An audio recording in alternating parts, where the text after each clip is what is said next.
right. Good evening, everyone. I'd like to call this meeting to order at 7:02 p.m. this evening. Laura, would you please take roll call for us? Mrs. Cantwell? Here. Mrs. Cloutier? Here. Ms. Franklin? Here. Ms. Cochiti? Here. Mr. Heisman? Here. Mrs. Kelleher? Here. Mrs. Russ? Here. Mr. Schuman? Here. Mr. Zabrowski? He'll be absent. Thank you. Mrs. Ardista? Here. Ms. Berry? Here. Mr. Lozano? Mrs. Binghamton? Mr. Butwell? Here. Mrs. Cochiolo? Here. Mrs. Demaro? Mrs. DeTuno? Here. Mr. Huckle? Here. Dr. McLean? Here. Dr. Landry? Here. Ms. Maher? Ms. Middlebrooks? Here. Mrs. O'Leary? Here. Mrs. Shepherd? Mr. Shettle? Here. Ms. Talmott? Here. Mrs. Weiskel? Here. Julia Bay Maradova? Here. Summer Tatro? Here. Jack Mandado? Here. And Madison Stryker? Thank you. Did I miss anyone? I don't think so. Okay, thank you. Thank you. All right, so this is the first meeting following an election, and we have two new board members that were signed in last night, and I also want to congratulate Catherine Russ for being reelected, and also Lori Cantwell. We're so excited to have you both with us, and that you were willing to continue on this board with us for so long. You bring a lot of history. Lori, you've been on it for maybe 2 election cycles now, correct? This is your third? Yep, and this is Catherine's second. Yep, so they bring a lot of experience, and we're so happy to have retained them. Catherine's also our liaison to the Board of Finance, so we appreciate that role, and she's on several committees and also our secretary. So congratulations. And then we also have 2 new board members, and I'm happy to introduce Alicia Gaduti and also Stephen Heisman. And Alicia, if you'd like to take a moment and just introduce yourselves to everyone. Good evening, everybody. I'm Alicia Gaduti. I am the proud mom of 2 current Cromwell students and 1 relatively recent graduate who's now a sophomore in college. But my daughter Olivia is a senior at Cromwell High School. My son Sam is in 8th grade at CMS. And by day, I run Edelbrook Behavioral and Developmental Services. We serve about 350 children and young adults, primarily with autism spectrum disorders. Thank you. And Stephen? Good evening, Stephen Heisman. I have 2 kids at ECS, lifelong Cromwell resident, and just wanted to do my duty for my community and give back. And my day job, I work for a large engineering firm in Rocky Hill, and we concentrate on transportation sector of the business. Thank you. Thank you both. We're so happy to have you. As you can tell, they bring a wealth of experience to our board, so we'll appreciate that. The next part of our meeting is the organizational part of our meeting, where we will elect our chair of the Board of Education and also our secretary of the Board of Education. So are there any nominations for the position of chair of Board of Education? I nominate Selena Kelleher. Okay, thank you, Catherine. I Is it- second that nominee. Okay, thank you very much. Are there any other nominations? Going once, going twice. Sold to Selena. Okay. I will then close the nominations. All in favor? Aye. Opposed? Abstentions? Motion carries. I will name myself as the chair of the Board of Education.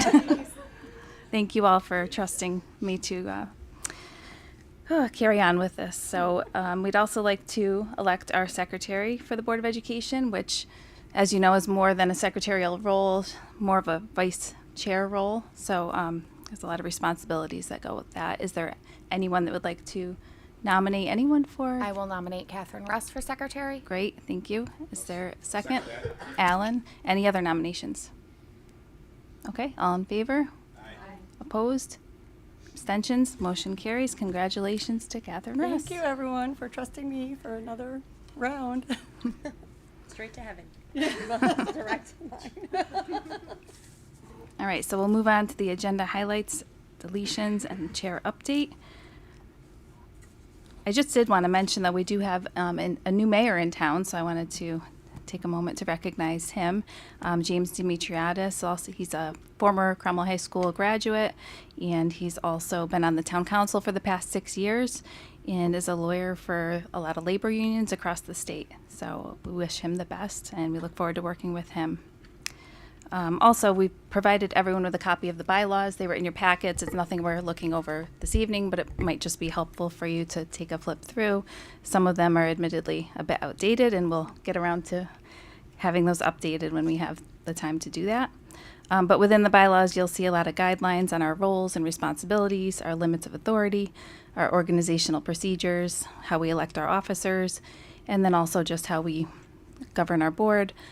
There's a quorum of 5 since we have a 9-board member, so if we have 5 present, we can continue with our meetings. And then if we are voting on something, I'll ask you to show by saying aye and raising your hands whether you are in favor or opposed or abstaining from whatever we're voting on. We do also have a civility and conflict of interest code, which is basically the typical promoting respect and orderly civil conversations amongst us. We follow Robert's Rules of Orders, so if you want to contribute to any topic at hand, students included, just raise your hand and I'll call on you and you'll be recognized to speak. And then, let's see, we do have training upcoming in December that we've tentatively scheduled. We do that every time we do have an election and new people come on board. It's really helpful. It's run by Shipman and Goodwin. And so we have it tentatively scheduled for December 12th, and it'll be following our regular board meeting. If anyone has any conflicts with that, please let me know right away, because that would be a little difficult to reschedule, but we'll do our best. I know some of you have already said that you can make it. So we look forward to that. Other than that, we do have one deletion to our agenda, which is item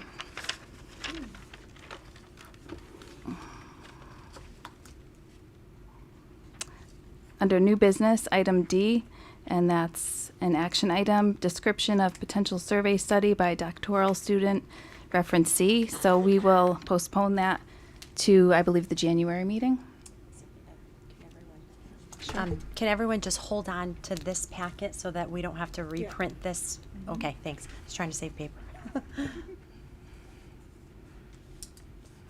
All right, and other than that, we will be celebrating our staff and a student, as well as reviewing our district test results. With all of that, is there a motion to approve our agenda? Motion. By Lori. Is there a second? By Kelly. All in favor? Aye. Opposed? Abstentions? Motion carries, and the agenda is approved. So first on our agenda tonight, we have celebrating our faculty and staff, and we have, start with the high school, and we'll have Mr. Kuckel introduce who we're celebrating. Okay. Thank you.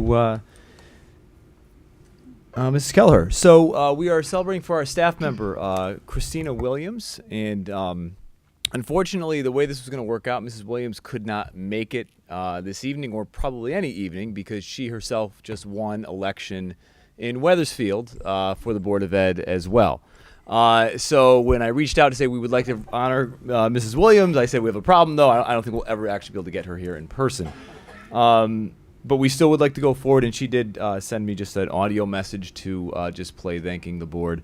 But so without further ado, Mrs. Williams, she is a highly effective teacher with a growth mindset who works very hard and develops strong relationships with our students. And really, when you speak to our students, they are consistent with their responses. So today, I talked to a few, and the first thing that came to mind, she cares. And she does everything. She's like our school mom, was actually one statement. She does so much for us for no other reason than it's good for kids. And, student feedback is the best feedback that we get. And this particular student that I was talking to was spot on with their analysis. Mrs. Williams, I told her I was going to say this, that she is a Renaissance woman when it comes to what she does in this building. If we just run down her recent list of contributions, International Fair Organizer. We did that event in October. It was a wonderful event that brought the community together. She has taken it upon herself to run Powder Puff, something. She is from Wallingford, for those that did not know, and that is a huge deal in the town of Wallingford, and she has brought that here to Cromwell High School the last few years. She is a member of our Cultural Appreciation and Equity Committee that has helped organize our Ruby Bridges Day, which so happened to be today. Quite often, she is called upon to be a Spanish translator for the district when we are unable to get one. And again, mind you, all of these things I'm listing off, there's never a hesitation with her. There's never I'm too busy, I can't do it. She runs our Spanish National Honor Society advisor. She's our 612 World Language Facilitator, and she so happened to be our Teacher of the Year from Cromwell High School for the 22-23 school year.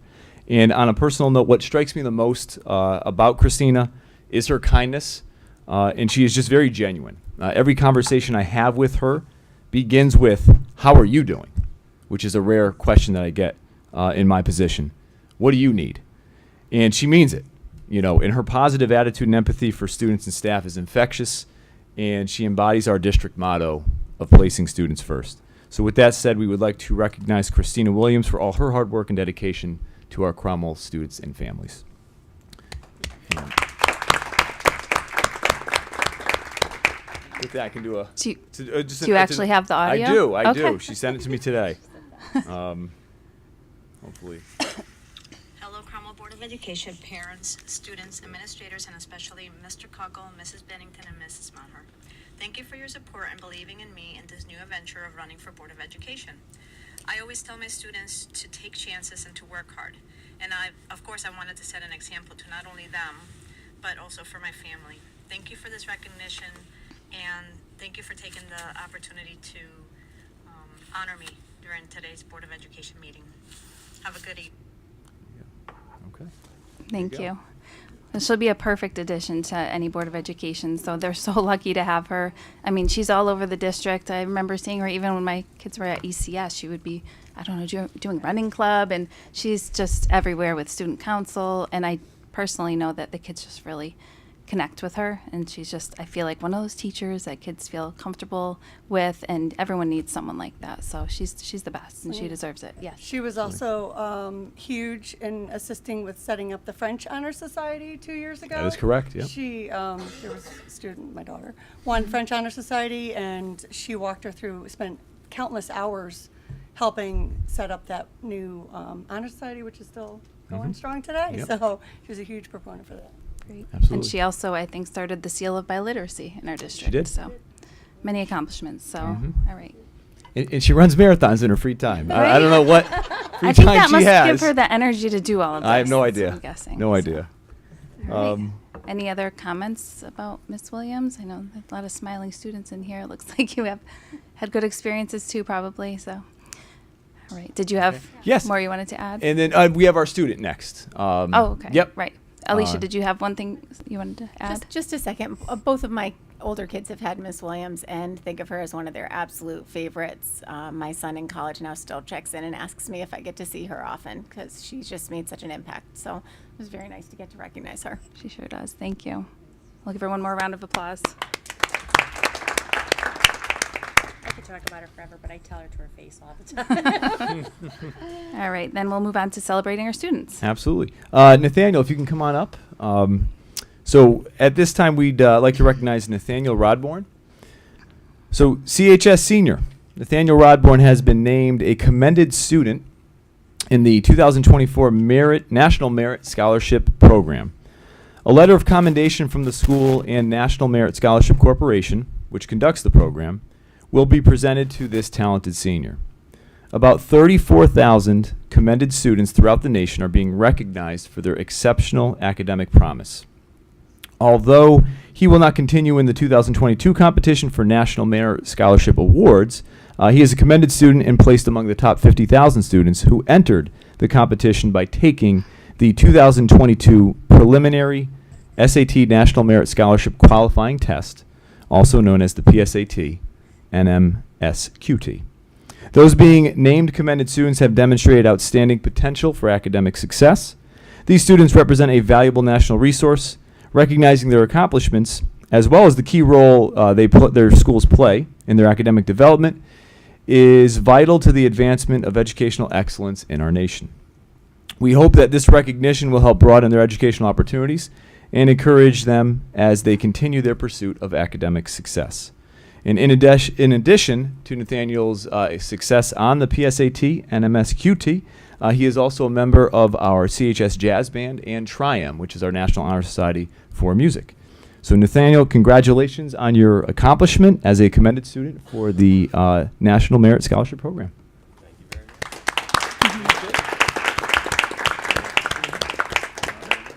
Congratulations. That's such an accomplishment. I don't recall this coming to us before. Is this something that doesn't happen very often? It has not happened often. We did not have a student last year, but we had one the year before. Well, congratulations. He'll be happy to add that to his college resumes, I'm sure. Absolutely. Applications, I should say. Congratulations. Okay. All right, at this time, are there any public comments before I read the rules for public comment? Going once? Going twice? Okay. Hearing none, we'll move on to reports of liaisons from the town council. We do have a new liaison from the town council to our board. Her name is Stacy Dabrowski. She's newly elected as well. She wasn't able to be here tonight, but she does plan to come in the future. Board of Finance, I don't see anyone. Building Committee, we'll have a meeting. We just had a meeting recently. It's ongoing, but I don't have an update unless you have anything you want to share about that tonight. No, okay. And Fields Committee, which I believe is on hold while we're, oh wait, do you want to add? So yeah, we did make some progress at our last meeting, minimal, but we were kind of at a standstill due to the elections because we need assistance from more the mayor and then town council. But so we did a little bit of legwork so that at the next meeting we can hopefully have the new mayor in attendance to help us resolve and go through our next steps on the process. So. Great. Yep, we have sort of draft plans, so we're working on it. They did some samples of the soil and field testing, which is required for a variety of issues, including, most importantly, drainage. They've also, I believe, looked at some of the electrical lines going through, or where they can put electrical. So it's slowly moving forward, but we're ready to push that along more quickly after these studies have been completed and the new mayor is now in. So, All right. Thank you both for being on that committee. It's been a long time coming. I know. I appreciate your patience with it. Is there a date for the next meeting or not yet? It's the first Wednesday yeah. of December. Oh, okay. All right. Next, we'll move on to reports of student representatives. If you'd like to start, we'll have Jack. You want to start on CMS side? Is that okay? Okay. Jack Mandigo. Cromwell Middle School students have had a productive first quarter. Students are fully into the routines and habits necessary for a productive school year. Teachers are leading meaningful learning experiences and providing regular feedback on student progress. On Veterans Day, students created paper flags honoring veterans known to CMS students and staff to be displayed on the Wall of Honor in the cafeteria. Our student council has been busy. We are currently planning a holiday toy drive to benefit Connecticut Children's Medical Center. Our first food drive of the school year was extremely successful. The student council was proud to volunteer to support the PTO's Halloween dance by setting up the decorations. Some students were even able to volunteer for the Zombie 5K, a charity race organized by Crystal Lentz and Cromwell alumni Crystal Pereira to benefit their nonprofit Conquer Brain Tumors. The cross-country season concluded with successful showings at both the Middle State Musical League Rich Lafave Invitational at Pistol Creek in Berlin and the Middle School Cross-Country State Championships in Manchester. Adelina Tice placed in the top 10 finishers in the Girls League Championship meet and the top 100 finishers in the state. Art Club is set to begin in the coming weeks for 7th and 8th graders, and Yearbook Club has begun to document the best moments of the 2023 to 2024 school year. Unity Club members from CMS will visit NSC Stevens School and read stories to students in honor of Ruby Bridges.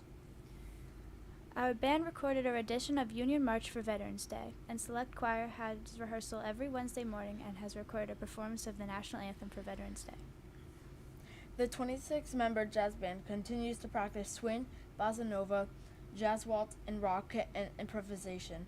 The World Language Club celebrated the Day of the Dead by making Pan de Muerto. Nice job, nicely coordinated. Are there any questions for our CMS student reps? All right, thank you both. And move on to the high school, Julia and Summer. Cromwell High School had a very successful Veterans Day ceremony on November 10th. It was very special because it has been 4 years since our last ceremony. Homecoming was on November 10th with the winning theme of Miami Vice.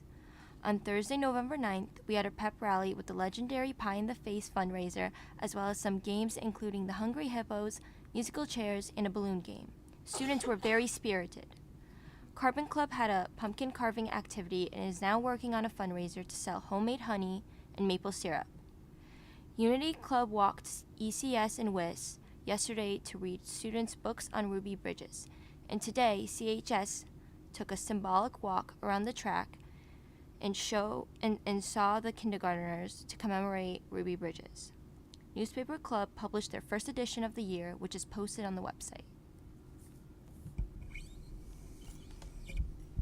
Football just recently played their last 2 regular season home games. Friday, October 27th against Haddam Killingworth, which resulted in a Panther victory, and Friday, November 3rd, which was also football and fall cheerleading senior night game, which unfortunately ended in a loss. Girls soccer has been having a very successful season, just playing in the quarterfinals against Valley Regional, resulting in a win, and their first semifinals in around 13 years against Canton, which just resulted in another win. So now this weekend they'll be moving on to finals. And boys soccer season has unfortunately come to an end, their last game being Tuesday, November 7th against Wolcott. The team ended their season with 9 wins, 5 ties, and 2 losses. Girls volleyball season has ended with a fun and successful season, having played their last game against Old Lyme. Girls swimming had their CIAC Class S qualifying meet Saturday, November 11th, and has CIAC Class S finals tomorrow. And boys and girls country had their CIAC Class SS championship, where they finished 5th overall, and Dylan Bathrick Jr. received All-State, placing 3rd place. Are there any questions for our reps? Comments? All right, well, we wish the girls the best of luck and congratulate all of the athletes that have been in all of these games all along, because I know they put their heart and soul into it, whether they win or lose. Sure, Catherine. It's not necessarily for Summer or Julia, but is there any way that we can send out to the district the girls with their game and when they're going to play? Because they do play, I believe, in Hartford, and it's pretty exciting, and I know a lot of younger kids like to go out and show solidarity and support Cromwell, so if there's any way we could share like an email blast for the whole district to support the Cromwell High School girls, that's a big accomplishment. Have we done that in the past when We we've did for gone that far? football a couple of years ago, didn't Did we? we? When it gets that close, we have done it. I don't have a problem. I have no problem. I could send it out all day long. I love it. I just feel badly because then parents say stop, and then they stop subscribing, and then they miss important things. But that's what's happened in the past when we send out too much, is that they get overwhelmed, so then they click off, do not subscribe, and then they miss snow days and really important things. So if I have absolutely no problem doing it. That's just what we kind of battle with, because once we do it with one, then we have to do it all the time. But we have it on our website. Can it go in the schools Yeah. blast that Oh, we it could- send out every week? They could definitely put it in their, yes, in their news. I try So it's already in something. In the high school the newsletter, high school it would be in newsletter. that. It But would are be in you the high school saying? newsletter, but it wouldn't be in middle school or But you're ECS or yeah. WIS, and I know Yeah, that. we could throw it in the newsletter, like in the newsletters. Yeah, I don't mind any of it. When they start winning, and It'll be shared on Facebook by Oh, parents yeah, and it'll- everyone anyway. and on so- our page, and we could do all that. Okay. Good suggestion. Thank you. All right, town collaboration updates. Dr. Macri, do you have anything you want to go over there? I do not have anything. Unfortunately, Claudio Bazzano is not in today, but I do not believe that that collaboration committee has met again. I do know that he has met with Public Works Director, and he has also met the town manager, and he talked to them a lot about collaborating and what can we do together so that we're actually utilizing resources from the district, from the entire community, in a more productive way. All right. Moving on to superintendent's updates and responses to Board of Ed comments and any action items from our prior meeting. This fancy thing is hard to get used to. So first, I would also like to congratulate and welcome Stephen Heisman and Alicia Gaduti to the Board of Education, and to thank Catherine and Lori again for running.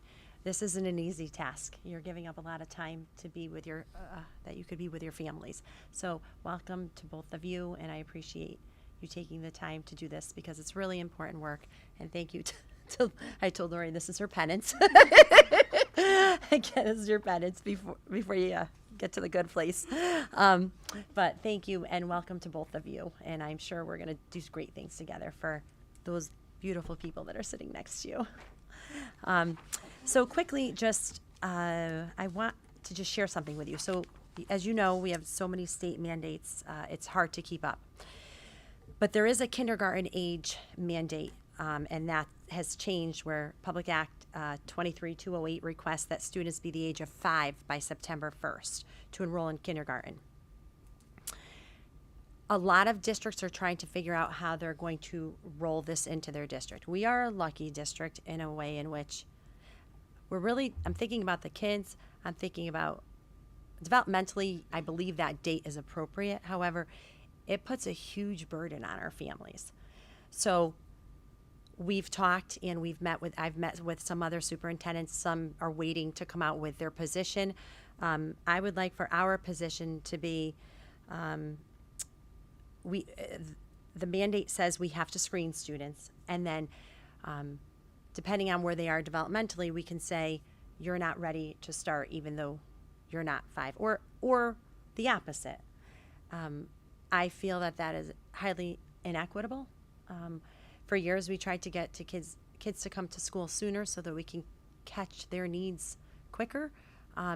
Preschool, as many of you know, as parents, is very, very expensive. And to have kids staying in preschool for an extra year, when we feel that we can continue with doing what we're doing and providing services to our students, is something that I think is the right thing to do. And Ms. Tatuno, Dr. McLean, Ms. Weiskell, Ms. O'Leary, we've met and talked about this many times. So a letter's going out tomorrow. I waited until tomorrow so that I can let all of you know that we still will do the screening because we have to by law, and we still will make sure that we're giving the students what they need when they're in the classroom. But we will not turn anyone away if they're not 5. So the 4 years, 9 months, we will continue to allow them to enroll in kindergarten and see how that goes. The reason why I'm making the decision right now is it's not going to change anything with staffing. There's no perfect answer, and parents need to know, and they need to start making plans for next year. So tomorrow I'll send this letter out. I have been working with some of the preschools outside of Cromwell, outside of our public schools, and I'm just going to send it to as many preschools as I can so they can distribute it to the families, and I'll send it as a blast to the entire community. And we're going to give this a try. Is it perfect? No.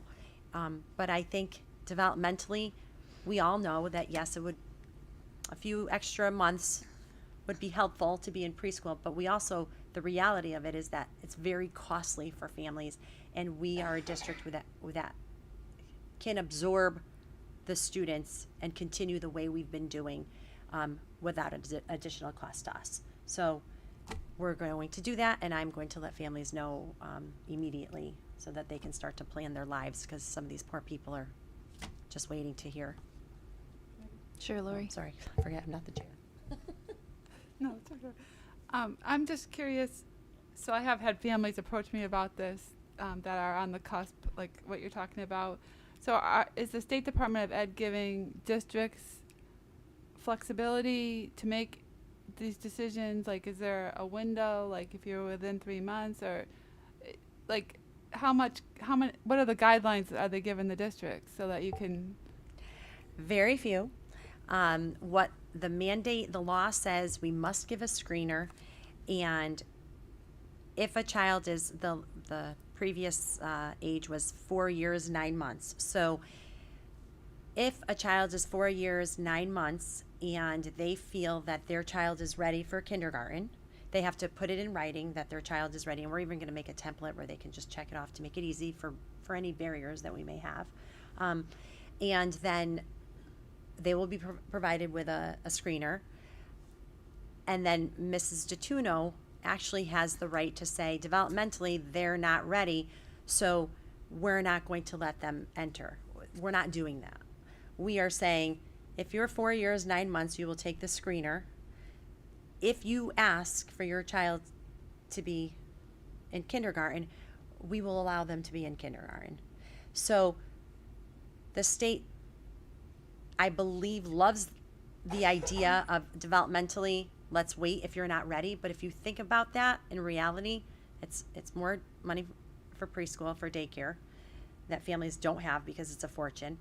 And then what are we saying? We're saying, okay, you have had all of this support and you're developmentally ready, so we'll take you, but you haven't, and we're going to make you stay either at home with someone who's taking care of you, and you may not be getting an education at all, or you may be going to preschool that is not NIAC accredited.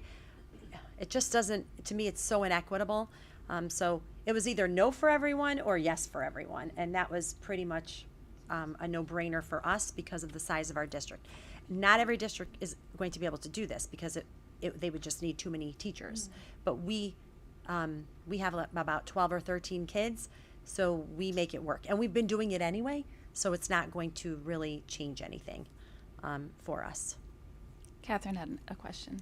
So, well, no, it's changed with your last statement. So the screener, have we been screening kids anyway? So we're not paying anything additional for a screener or anything, and then that is used to figure out what they will need as they enter into kindergarten. Yeah. So it's real no, okay, so it's almost earmarking for students anyway. Mm-hmm.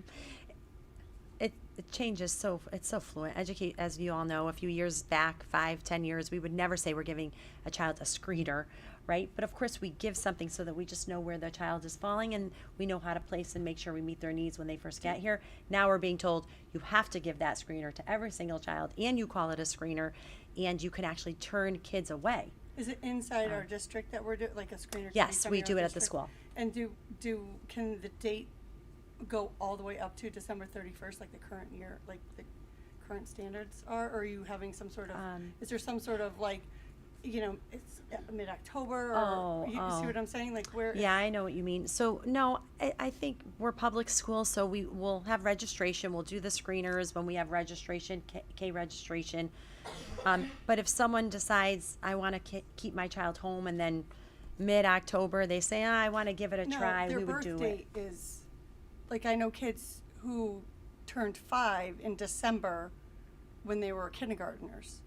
You see what I'm saying? Like Yeah. their birth date, is there any? They're called Burr babies. Burr babies, yeah. Are you looking at a cutoff along that It's from September 1st to December 31st, or?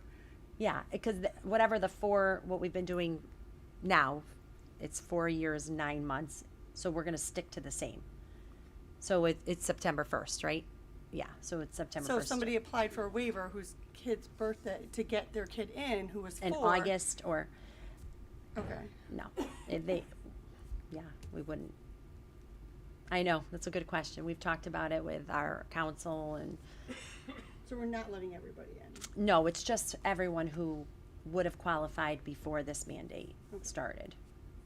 So if you qualified previously. If they choose to not send their child to kindergarten, what are their options? Families can choose to not send their kids to kindergarten ever. Kindergarten is actually not a mandate in Connecticut at all. But with our First grade is. preschool. So if they went to our preschool and they didn't want their child to move on, it's always a conversation. It's a team decision. And usually the school has the right to make that decision, but we work with families because we have to work together to make that successful. So they'd have the option to stay in our Yeah, preschool. yes. The option would be there, but it would be with a lot of conversation and a team decision. Okay. Thank you. Any other questions? Alan? And the state with that, I mean, they're putting in a screener, I don't want to say pass fail, but if there's no repercussion on the state. They're not going to look back or any funding. No, they give us the ability. They've given us that flexibility. If there's been a couple of superintendents who've said, we're not giving the screener and everybody's coming. That is against the law, and I like to follow the law. We're giving the screener, and we're just saying that we have the ability to take everybody, and then we'll work with our children through differentiation. The two parts of the law are the screener and the parent who has a child that's 4 years, 9 months, 4 years, 10 months, 4 years, 11 months, has to just tell us in writing that they would like their child to attend. Those are the two definites from the mandate that you can't. Everything else is up to us. And that's all in that letter. And the process. Yes, for this doing is that. tomorrow. This will go out. Actually, and I'll send it to all of you too. There's a link where they can go on and see the state's guidelines, and this will just make families feel better, and they can start planning their lives.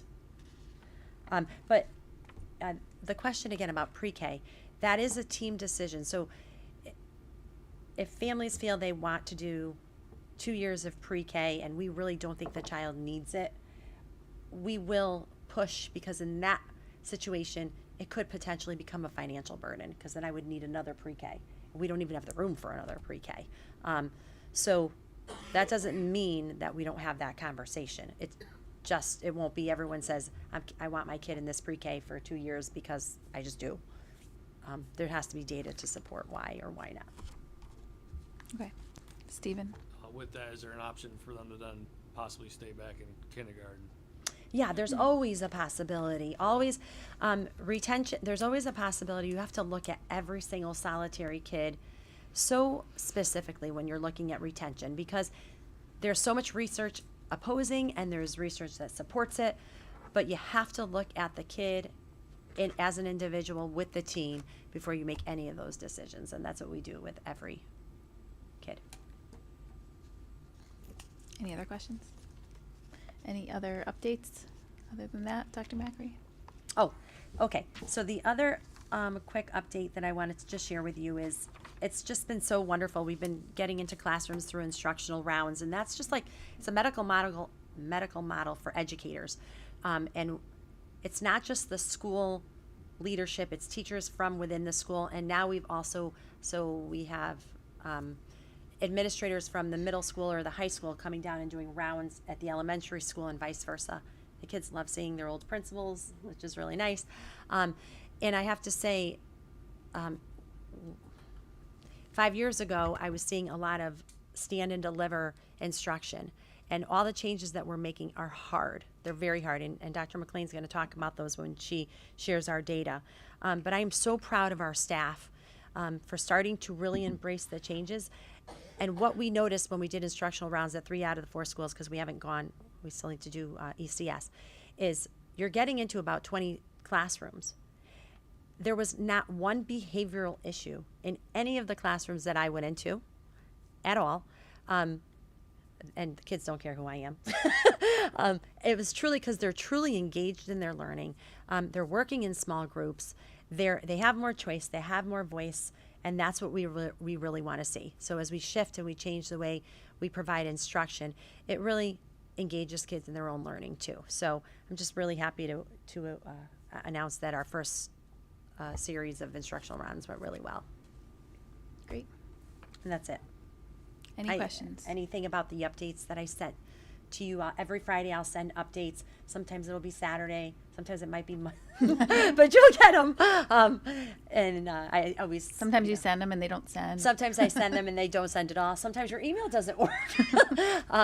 Or my email doesn't work, but you'll get them and it's an update of everything that's going on. All right. From there, we'll move on to presentations and reports of administration. And next we have item A, the 2023-2024 budget update, reference A in your packet. I believe we have Mr. Shettle here this evening. You'll see this at every meeting.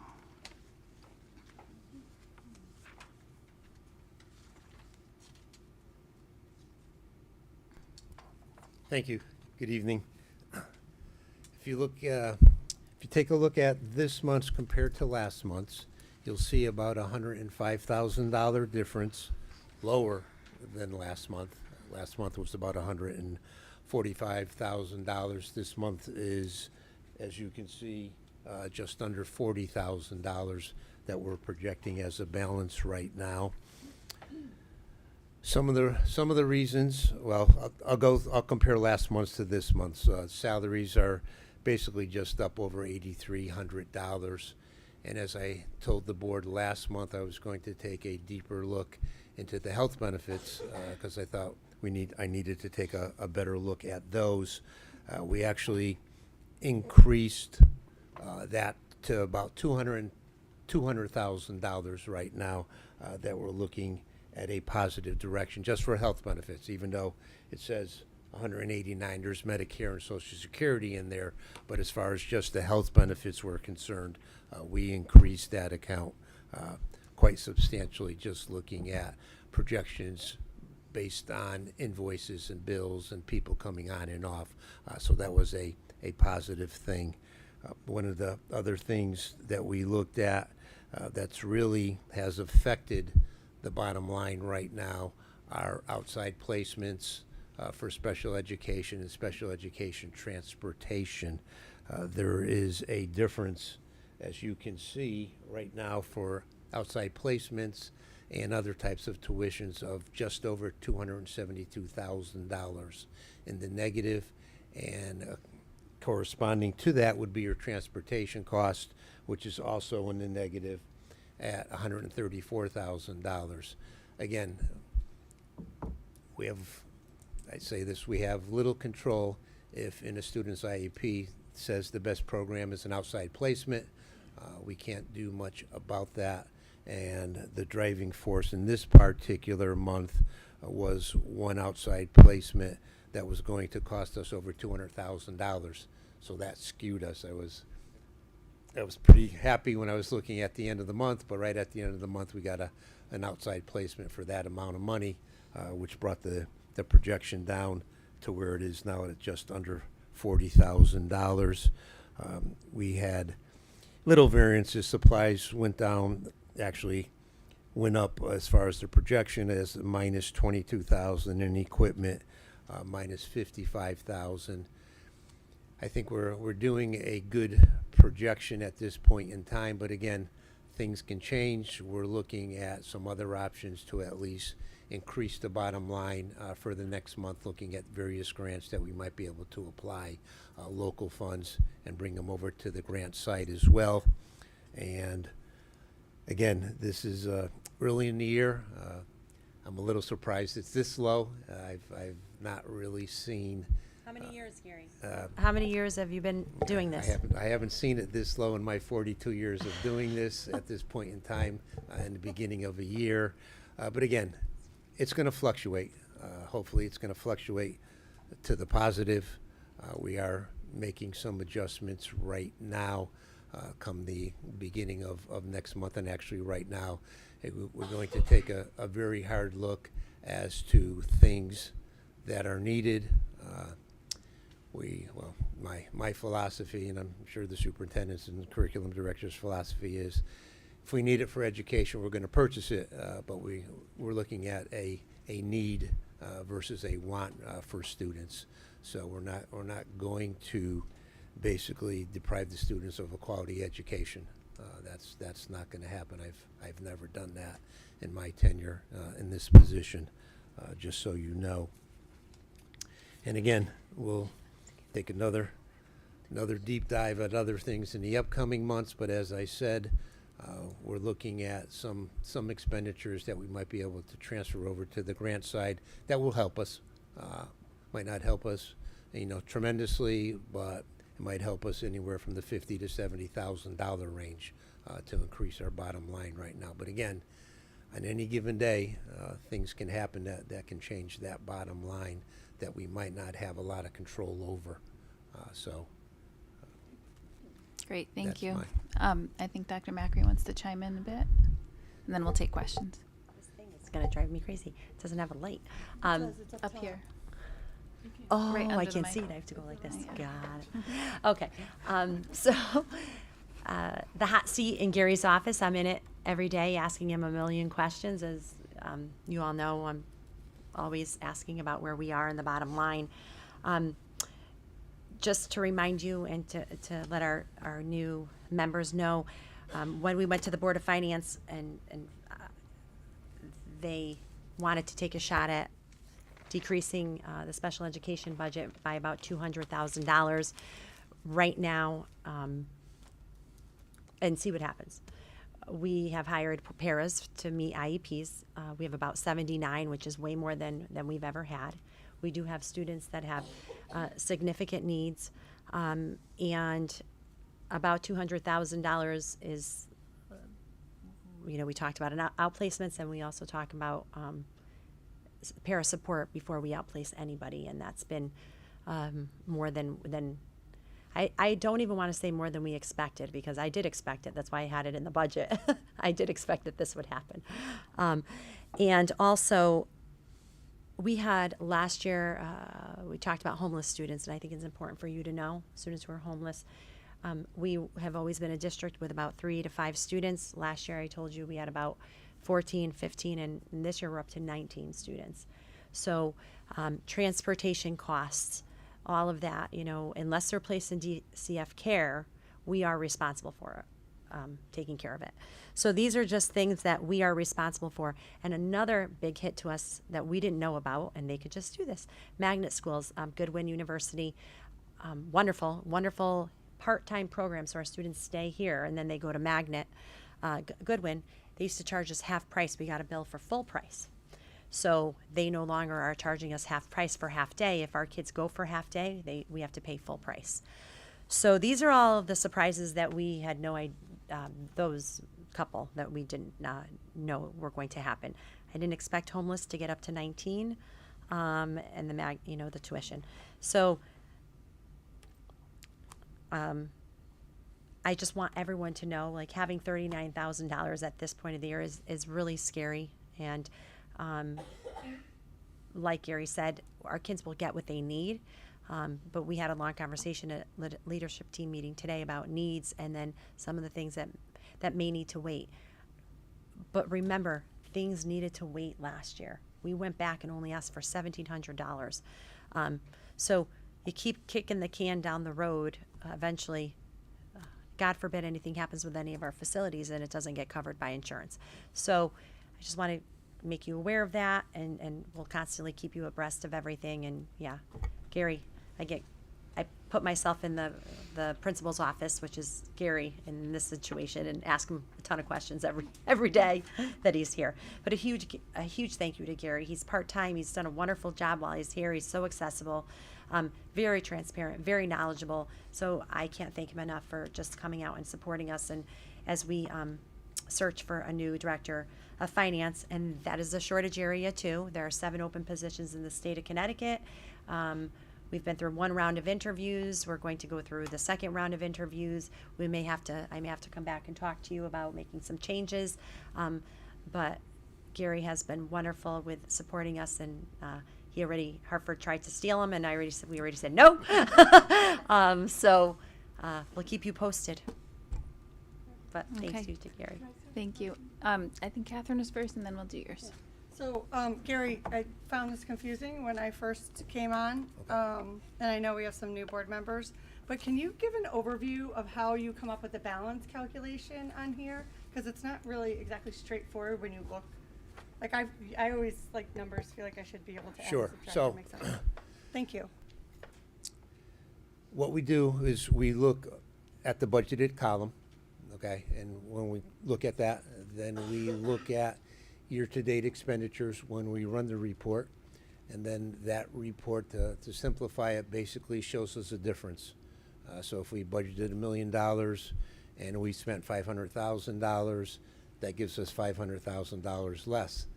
But then subtracted from that is outstanding encumbrances. So for instance, if my salary was $100,000 and we spent $50,000, that leaves us 50, but it really doesn't, because you owe me 50. So that's what we call an encumbrance. So the balance would be 0.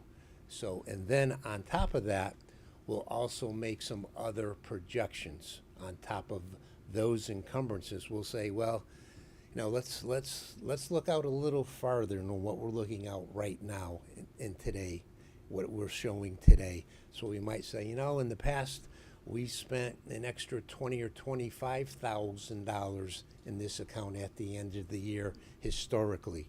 We won't pick one day when we look at a projection historically. We'll go back and look at various data points in a past year and projections for the current year.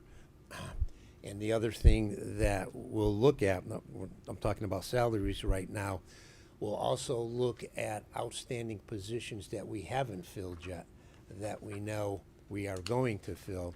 That goes into the projection as well, even though it's not encumbered because we don't have a person yet at that particular position right now.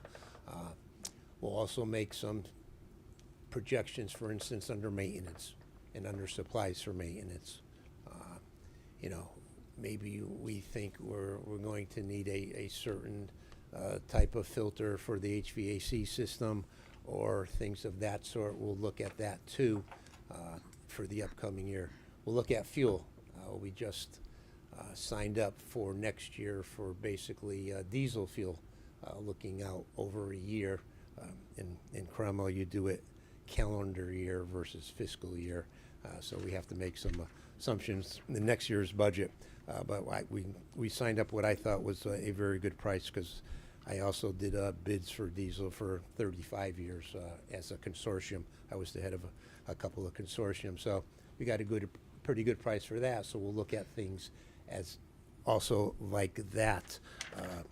But the projections play a key role in addition to any encumbrances, where we think we're going to be at the end of the year right now. So we take a very hard look at that as well.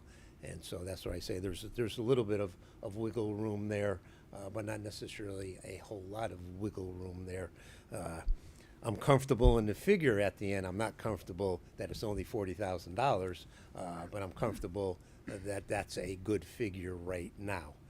Next month could be up, as I said. We're looking to maybe transfer some costs over to some grants that we can have, that we can legitimately do that, and maybe some other funding as well.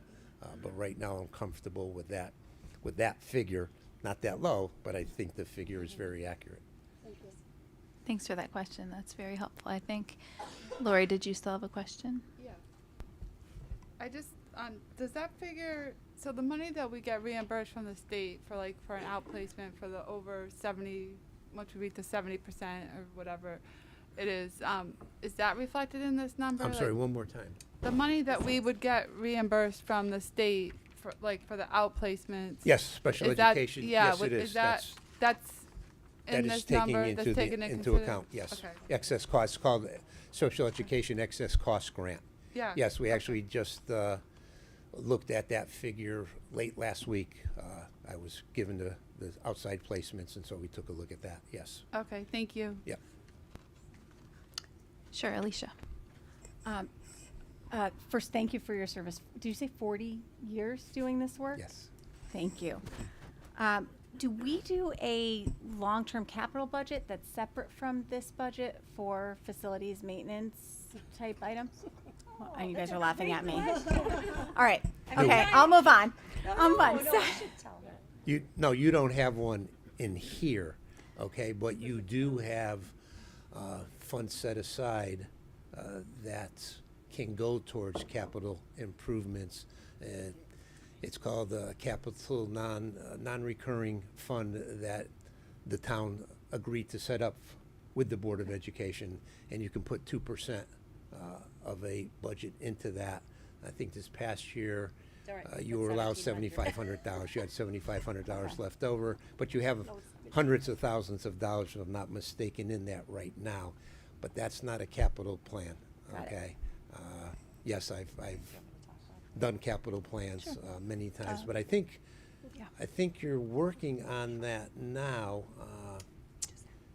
Somebody, So good question. Lynn McKinney, I think, just told me that they had a consultant coming down working on that as of last week, and that they're trying to finalize that. So we have been asking and working with the town way before I got here to have a facility study completed.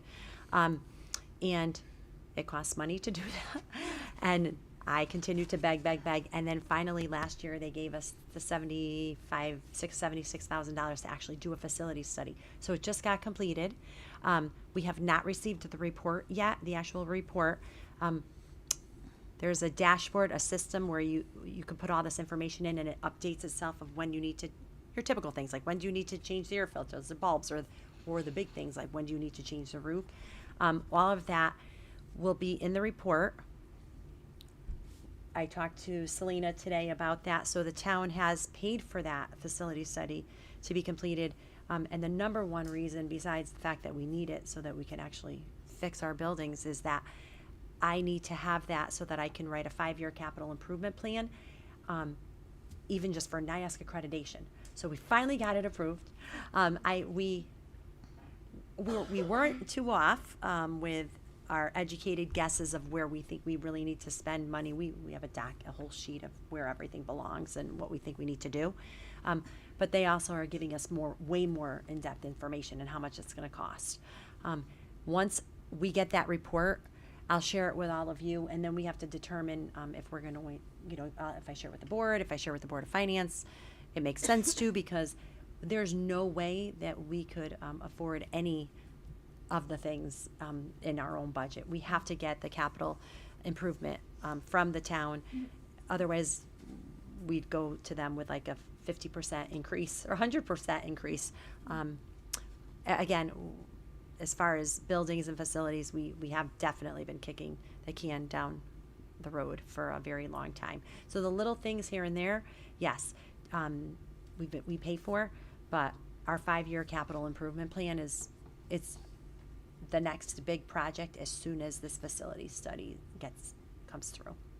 And one of the other reasons that we don't include that in our regular budget is because due to minimum budget requirements the following year, they would have to then approve that whole amount be part of our budget going forward. I think we should do it anyway. John says no. John says no. I'm only kidding. Alan. You said the important part is who's going to be updating this report. I mean, it's great you have this technology, but if you don't, someone's not on top of it or a group's not on top of it. So we have. Went through 5 days of training. I will admit I only did one of 3 hours, so they went through a whole week of 15 hours of training. So there's some that automatically updates year to year, the easy things, and then there's a big portion of a human that actually has to put that in. So that would be Claudio Bazzano's office operations, and that would be Lynn McKinney as of today. But the facilities coordinator would be the person that would go in and update everything manually that has to be, and then it tells us everything that we have to, we would have to. Yes, yep. Any other questions for either Mr. Shettle or Dr. Macri? Sure. Sorry. I just to understand, Dr. Macri, you said $200,000 was requested by the Board of Finance to be reduced out of our special education budget at a time when the needs for kids with special ed needs are skyrocketing.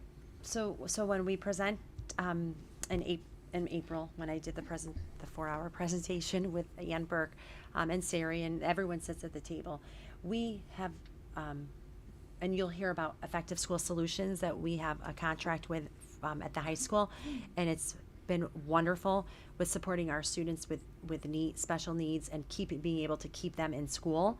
And what I tried to explain is that a lot of it is preventative because so much has happened over the last 3 years. So you'll see the actual number they're coming to present to you of the money that we would have spent with certain kids that we were pretty confident that would have had to be outplaced that we have here. So it's close to $300,000 to $400,000. We're hoping to bring back students from outplacements, but parents have to really feel comfortable with bringing kids back, and and kids have to be able to come back and be able to transition. So in looking at our list and going through our list, we were able to bring back one student. We want to be able to bring back other students that will eventually then pay for that program as well.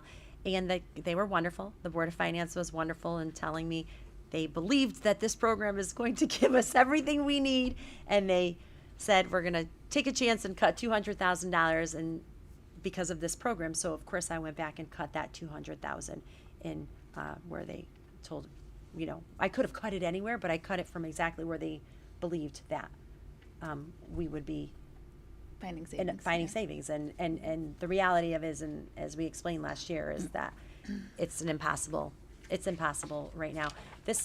I've never seen it. And I don't like to say this in a negative way. We have to give our kids what they need. And what they need is very expensive, and we're going to save lives, and we're going to help kids, and that's what we do. And I've never seen the projections double and triple. Poor Sari's sitting in the corner, and Ashley, I'm like, don't hide. We're doing what we need to do for kids. But, they always feel like they're the bad people, where I say to them, oh my God, we're due, $400,000 about between transportation, supports in the classroom, and outplacements. We are about $400,000 in the red in that area. And it could change. Students can move in, students can move out, but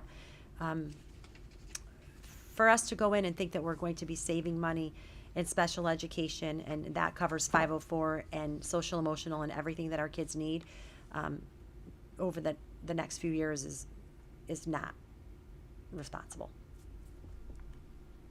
But I was very grateful for the 6.37, so I did what we needed to do, but I knew we would end up here.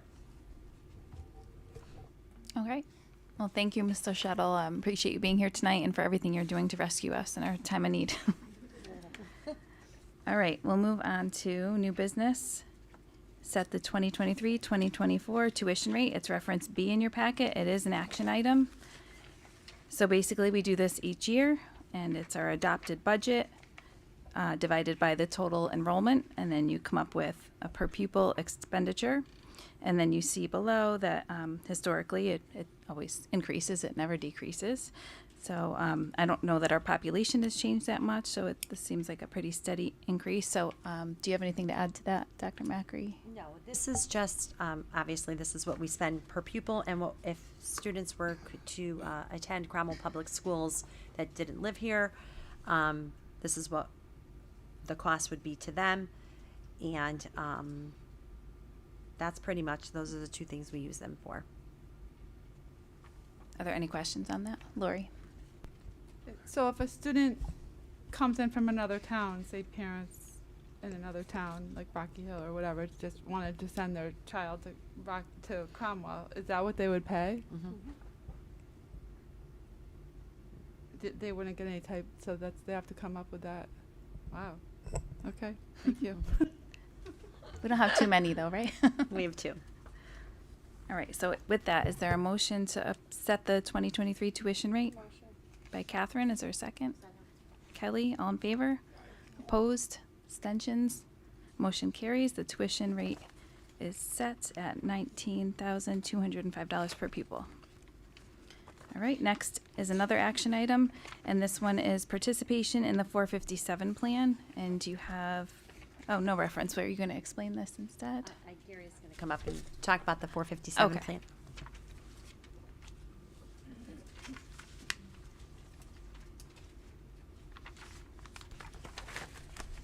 A 457 plan is another vehicle for people to invest pre-tax money. Most school districts, I'm going to say all school districts, have at least a 403B plan, which is very similar to a private industry's 401k or 401A plan. We call it a 403B under IRS regulations, which are pre-tax dollars. So the amounts you put in there are not taxed until you start withdrawing them when you retire 59 and a half years of age. You're set by IRS regulations a maximum amount that you can put in that account, which is currently $22,500 and will increase to $23,000 come January 1st. Now, in my experience, when people start getting closer to retirement, 3, 4, 5, 6 years out, they want to start putting more funds into that retirement account. And so some will max out at the 23.5. The 457 plan allows them another instrument to put another $22,500 into that account. So they basically, if it was this year, couldn't basically invest $45,000 into I'm calling it a retirement fund because that's what most people use it for, other than when they're 59 and a half. And so, as I said, as they get a little bit closer and two people are working in their household, they start trying to put more and more money into that. We would join the town's 457 plan. The town has agreed that we could join the 457 plan. Their third-party administrator also said we could, and I checked with legal counsel, and he said, yep, that's fine. The town plan says all employees, which he considers the Board of Education to be part of that. His only recommendation was that the Board of Education should approve a resolution saying that they would join the town's 457 plan, and that's why you have the resolution before you tonight. Are there any fees to the district for employees that want to contribute to that plan? Are we paying any? No fees. Okay. We pay for it, but The action is the Crown Board of Finance wishes to So do we need to vote on this, Selena? Yeah. So it's basically just for us to participate in this plan. This is what I'm going to read. Yeah. Is that- That's okay. resolution. Okay, so the wording of the resolution would be the Cromwell Board of Education wishes to participate in the 457B plan adopted and in effect by the town of Cromwell as of this date. Is there a motion? Motion. Lori, second by Alan, all in favor? Opposed? Abstentions? Motion carries and it is approved. Thank you.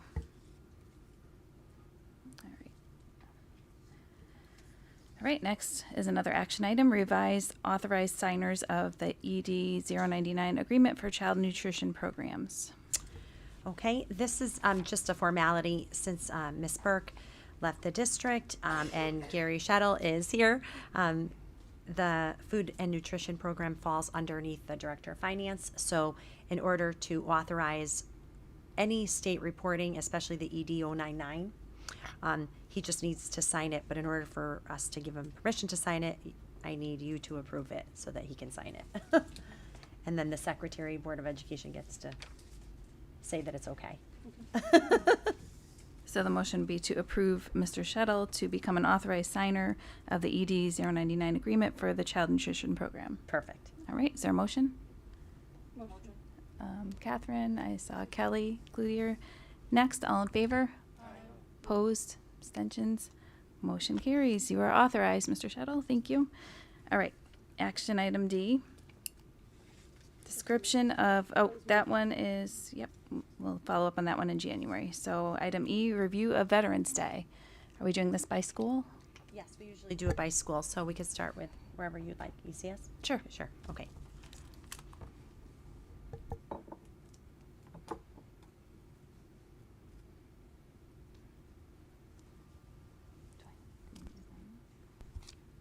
Good evening, everyone. Veterans Day is always a special day at ECS. Several veterans came to ECS to visit and share their stories with our students. Our students made cards, pictures, and letters for the veterans, which I delivered to the veterans' home. Also, our students worked with Mrs. Chapman, our music teacher, to create a Veterans Day ceremony. Students sang patriotic songs, recited poems, and brought photographs of families or friends that are veterans. These photos line the hallways into 3 beautiful bulletin boards, which I will put on our website. All of these things were compiled into a ceremony, which was videotaped and shared with our families so they could enjoy them at home. Wonderful. Thank you. And next, we'll have Mr. Butwell come up and tell us what's going on at WIS. Hi, everyone. We had a great Veterans Day at WIS. As has become our tradition, usually in September, October, I start sending out messages to the community inviting veterans to come in and speak to our students, with our goal being each classroom getting at least one veteran to come and speak to the students. And this year we broke our previous records. I believe we had 23 veterans come and visit Woodside, which was fantastic. Some classes had 2 or 3 different visitors. And the beauty is each of the visitors are connected to somebody at Woodside in some way. So they're, grandparents or uncles or aunts or even older siblings of students at school, and in some cases connected to some of the staff members. So it's really great when they get to go visit a classroom, and I think the kids see that person as somebody's uncle in addition to somebody who's done wonderful service to their country as well. So it's really a great day. All of the veterans, as they enter the school, they're waiting in the office and they're talking and telling stories, and it's really fantastic.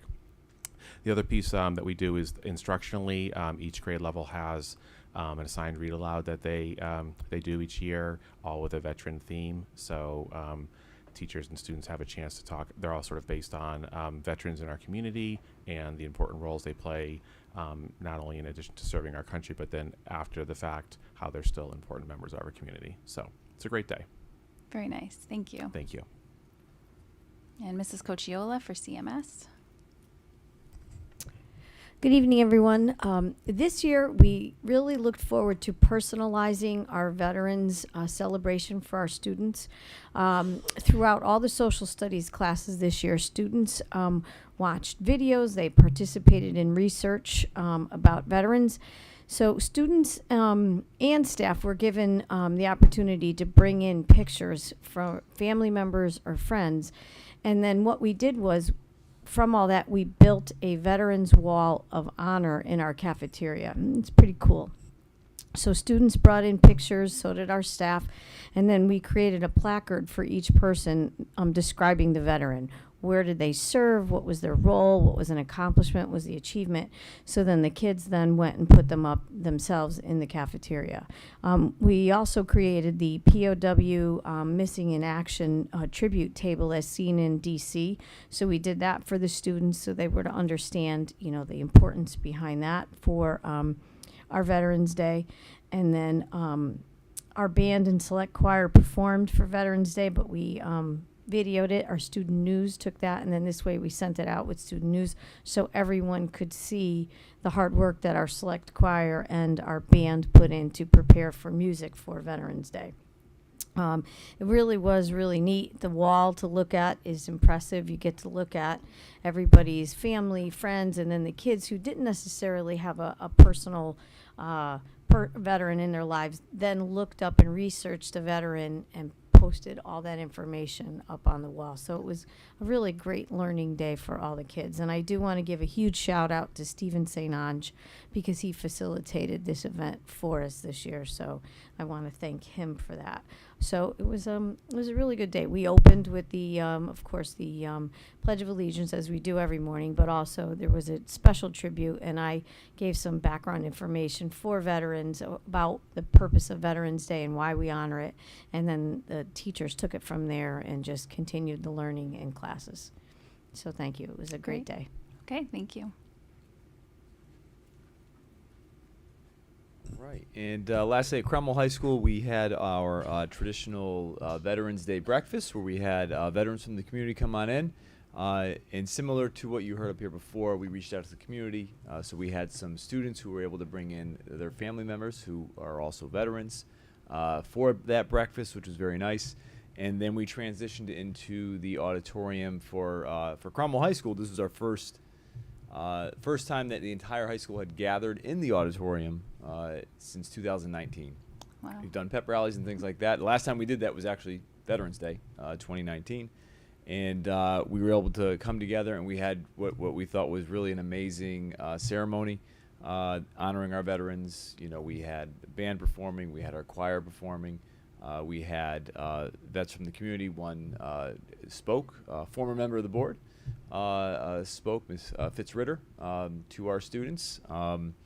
And it was just really a great day in that ceremony. We were just very proud of it, and we did hear follow-up from some vets who came back just to, again, express just how grateful they were and how respectful our students were during that presentation. Great. Thanks to all of you for putting together these events for our students and making Veterans Day all that more memorable and meaningful. All right, and thank you for sharing tonight. Next up, we have review of our reading waiver application, and for that we have Curriculum Director Carrie McLean.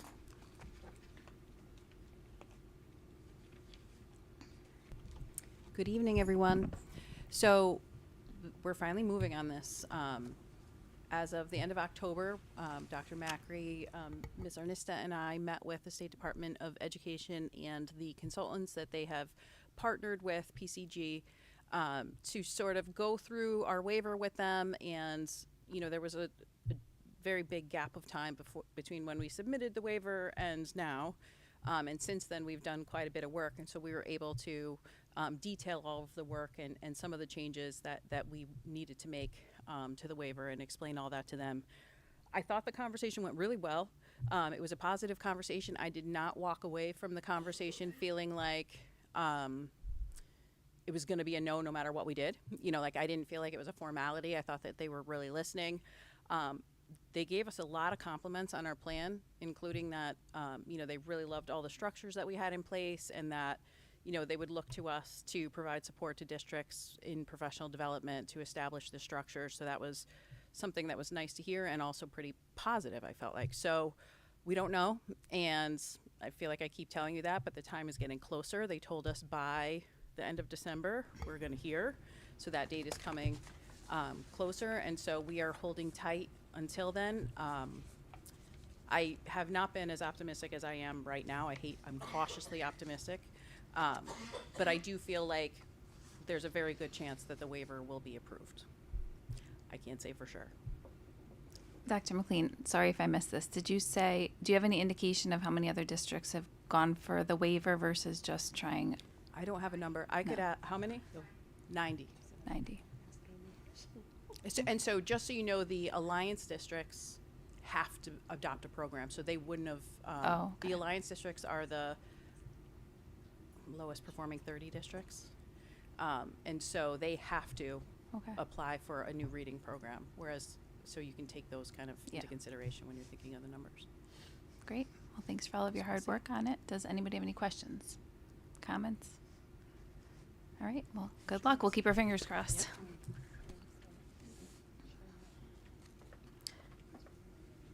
Remind me, is that in effect next fall if it passes? A year, they pushed it. Okay. Yes, and that's a huge cost. It could be close to $300,000-$500,000. If we don't get it, no one will. The nice thing, Dr. Hickey, who's wonderful, and I've worked with her in the past. I was a principal of a failing school that became a school of distinction by restructuring the systems and structures of how we teach reading.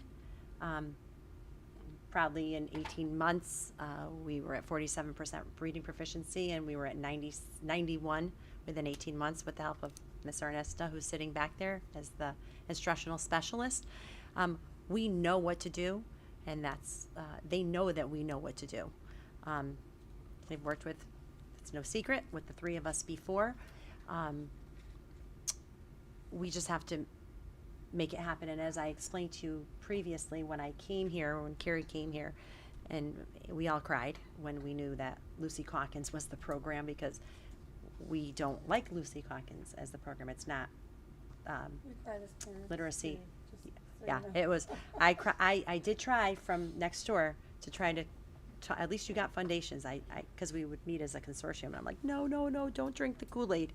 It's not scientifically research based.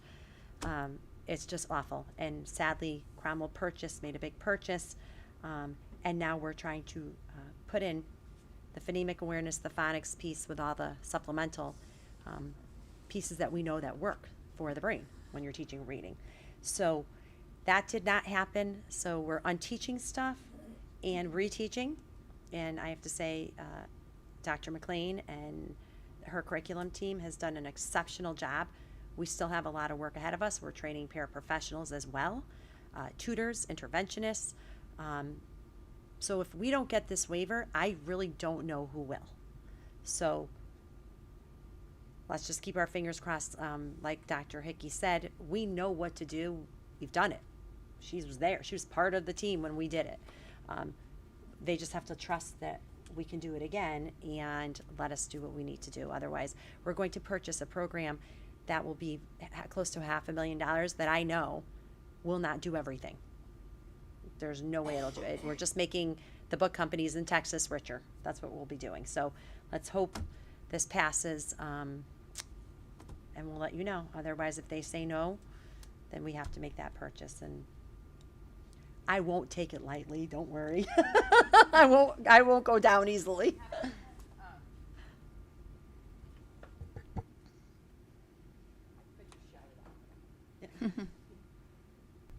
We have a district literacy team, so that we do have a plan B. We have selected a program should we need to go down that road, so there, it won't be an additional holdup. We've kind of done all of the vetting and everything, and so we're going to go with. We've decided on a certain program, so there won't be a time lapse in terms of implementation. Thank you. That should have been our question. Yeah. Just a lot of crying and stomping our feet. I do have You have a question? Okay, Catherine. So I feel like we have a lot of invested interest in this because we've spent so much time listening. When you find out, can you, I'll let you don't know. wait until the next board meeting, if you could just let us know.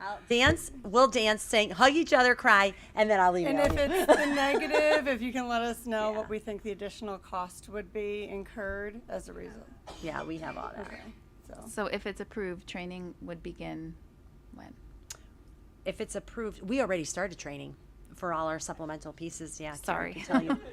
We haven't waited. We've been wanting to do this and meaning to do this for a long time. So the instructional, so there's two things, right? There's the curriculum and then there's pedagogy, like so instruction. So we've started training teachers in the instructional shifts already. We've done a book club with them and on the science of reading. So we've been already starting. In terms of the curriculum rollout, we'd have to purchase the materials in order to actually introduce them to the curriculum.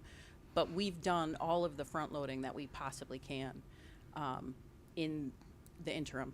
So I think either way we're ready to go. It's just we have a preference in the direction we'd like to go in. All right. Of something that we know how to do. All of us are literacy focused, early literacy. It will kill me. And But we I won't have go so down many easy. resources and we have books and we have things that we can use that would be it's a waste to get rid of the books if you just have to shift the instructional strategies. You know, like there are things that we can use that we've invested in that I don't believe we should throw out. Okay. Alicia. Is there anything we can do to help you in this effort in advocating with State Department of Ed to support your application? There was a huge presence of boards of education, superintendents, CAPS, everyone last year. And they gave us another year, but they still said because of legislation, we have to do this. At one point, we didn't even think we were going to have a waiver process. So that scared us. So they did hear us loud and clear. They give us the opportunity. We should have known by now. The only thing I could say is we sit tight and hopefully we'll get it. And if we don't get it, yes, because I'm not going to I know myself and my colleagues who know how to teach reading are not just going to say, oh, okay. I'll definitely, anything that our board can do to say, this is ridiculous and, we'll keep fighting the good fight. We've said a million times, and any curriculum person knows this, a program is not a curriculum. A curriculum takes into account many different things and standards and needs of the students, and no one program can address all of those needs well. Every program has its strengths, taking from here and there and the best programs that fit into what it is that we need to be instructing is a much better strategy than just saying we're gonna pay a flat out fee and this program's gonna give us everything that we need. I just don't believe that. All right. Thank you for asking that, Alicia. All right. Any other questions? We move on? Okay. I think we're good. So we'll move on to organizational table. No, sorry. We're moving on to action item G, approval of Board of Education meeting schedules for 2024, reference D and E. So first we have the regular Board of Ed schedule, and then we also have the committee. We have facilities and technology and policy meetings. They're always an hour before our meetings, and we usually alternate. We didn't have one this evening, but we'll have one at our next meeting. So we'll do assignments. I'll connect with you on assignments to that. And chairs and all of that will take place. before the next committee meeting. So are there any dates? I noticed one date that I was a little worried about. June 11th is, I think, the last day of school, or the day after graduation. And I know last year we moved it. If we know early enough, would it be a problem to move it whenever you'd like? A week earlier, a week later? I just think that's going to be a really hard week.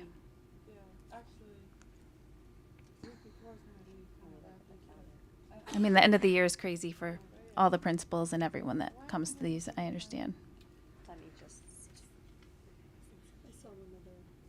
It Yep. used to be a really bad winter, so. So it might not be the last day. But our graduation date won't change. Yeah, it won't change. So. Right. Let me look at the calendar. Make sure I'm on the right. You could just chair that one, Catherine. If you're at project graduation, you won't be there. I don't know about that. So June 4th? Do you guys, is that what you would like? June 4th is the week June 4th is the week before June 11th. That sounds better to Is me, that but do okay? you need to take it back to others and see if that's okay? If there was something really important, it would be on my calendar Okay. by now, so I think it's okay, and I'll just Okay. talk to my administrators and Okay. tell Lisa to change it. Does that sound okay with everyone? Yeah. And then, so we'll be moving it on the policy meeting as well to June 4th. Okay, so June, last BOE and last policy meeting, switch. And then Catherine, did you have another one? Yeah, sorry. So on March 26th, 2024, there are CHS parent-teacher conferences. I don't know if that's going to be an issue. We also have a facilities and technology meeting that night that starts at 6. I don't know if that's going to cause a lot of commotion and problems because the parking lot's usually pretty full and active, and so I don't know if we want to look to change that, especially it's a Tuesday night. There may, or I don't know, is basketball season still going on then, or is it done? We're But- done at 6:30 with parent-teacher conferences, but policy starts early at Yeah. 6. Yeah, facilities. Facilities. Virtual too. Part of it's virtual for the conferences. If that's the virtual part, it wouldn't matter. Right. Unless the parents want to come to the board. Or if teachers wanted to. That'd be great. Well, it doesn't affect 1, 2, 3. Let me affect just you? look at, the only thing that worries me about that March meeting is if we had to continue having the conversation about budget and you haven't voted yet, Mhm. Yep. that would be the final one that you have to, you have to vote. And I really won't be happy. You need to vote before that because I have to practice for the torturous evening. But that would be the last, time. You could always schedule a special meeting though. It's up to you. You tell me what you want and I'll do whatever you want me to do. That's my only fear about that meeting. Does anyone else think they might have a problem with that meeting? I don't have I a say problem. we I didn't keep it know for now, if and parents in the district might have an issue, or if it's all virtual, then it wouldn't be an issue with the volume in and out of the school and everything. I'm just thinking, for the ones we just had, part of it was virtual and part of it was in person. Do you know, the first day they had in person and then virtual, then it was flip-flopped. Either way, it's over at 6:30. Right. We were thinking about changing that to get more involvement of parents.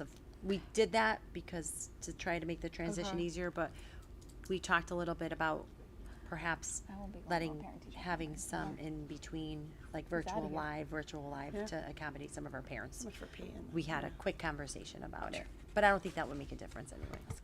Well, if it's over by 6:30, Yeah, I don't see the big deal. Okay. We can Right? always park somewhere else. Yeah, on the side, park. I just want to make sure logistically. Thanks for noticing that though.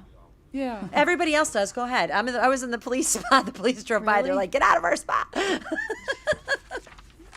I'm like, "It's only there for emergencies. You want me to be here fast." All right, so with just that one change, moving June 11th to June 4th for both the regular meeting and the policy meeting, is there a motion to approve the meeting schedules? Alan, and second by Lori. All in favor? Opposed? Abstentions? Motion carries. They are approved with that change. All right, moving on to item H, organizational table, reference F in your packet.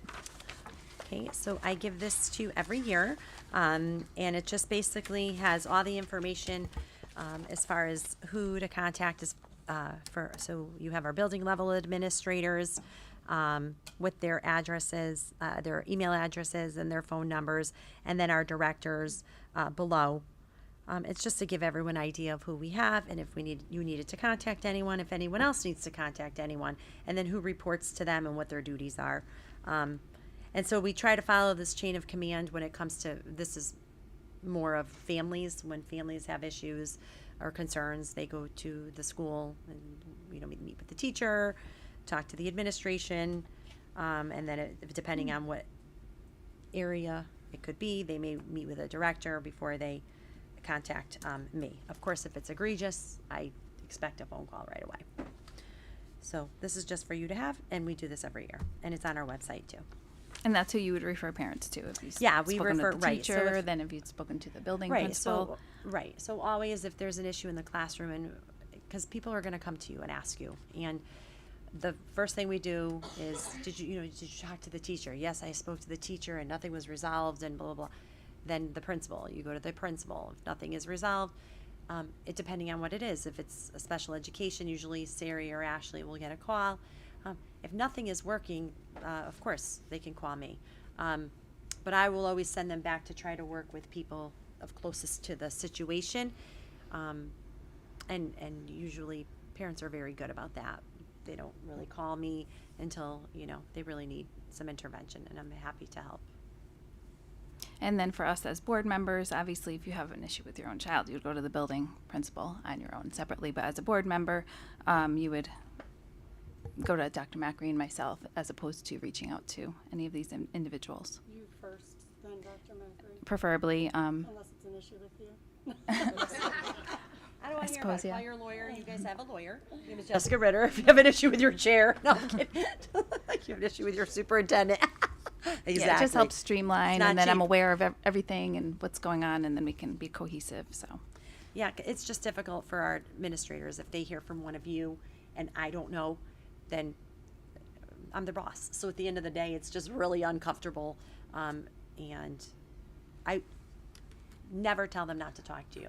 I just know, and they say, yeah, sure, give them a call if you need to talk to them about something, unless it's something that we have to try to figure out on our own first. All right, so we don't have to approve that. That's just for information, for your keeping.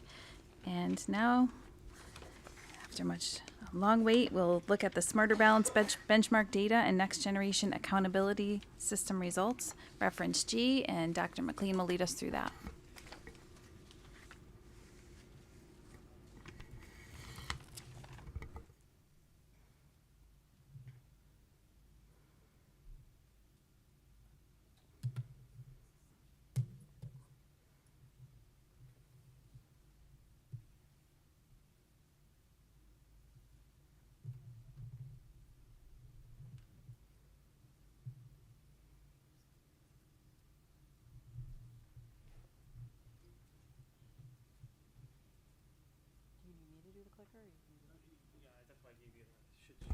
Alicia and Steven, if you can even move over there if you'd like to do that. That's why Kelly wanted out of that seat. I was so happy when I didn't sit there anymore. It's hazing. Yes, You right. get hazed by the board. Yes, you sit like this the whole time. I'm gonna.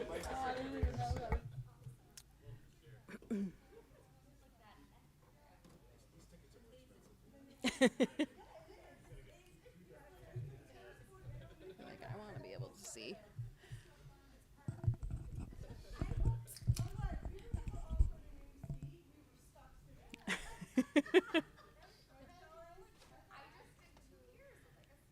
Right. I was going to say, it's weird to see you on that side. Okay. I'm going to go through our district accountability data with you today. So that's our Smarter Balance assessments, some of our reading assessments, and our SAT and PSAT data. I'm going to go through our district. I know we're always anxious to find out how we did in comparison to the other districts in our DIRG. So I'm going to go through that with you. and then the schools are going to go through their individual school data, and then I'm going to go through what our plan is. So just to kind of give you the highlights of what it is that we are working on this year. We had some great wins. We've had some places where we're staying fairly stagnant, and then we've had a couple of dips.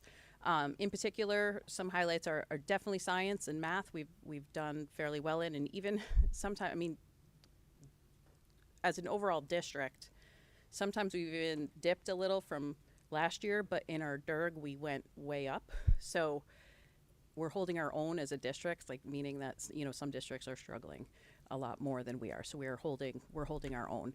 So I'm going to go through that with you. This is our Smarter Balanced Math. So this is as a district. So this is 3 through 8. So this is where we land. Last year we did better than 9 districts. This year we did better than 7 districts. So we lost a little bit of ground in Smarter Balanced Math. And again, this is grades 3 through 8 combined. And you'll be able to see the breakdown by grade as we go through the schools.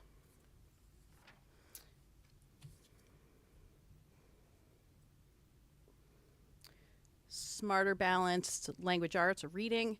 Last year we did better than 7 districts. This year we stayed exactly the same. We didn't move.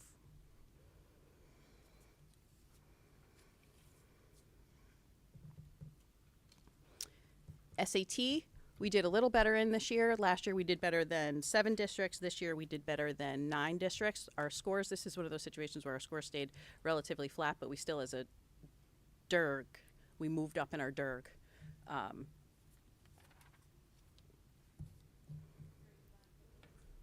Explain what DIRG is. Yes.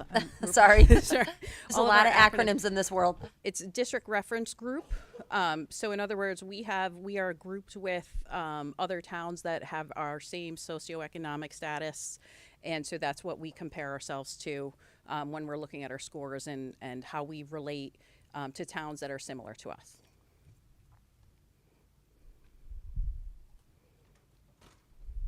This is our SAT math. This is a big win for us. Last year we did better than 11 districts, and this year we did better than 17 districts.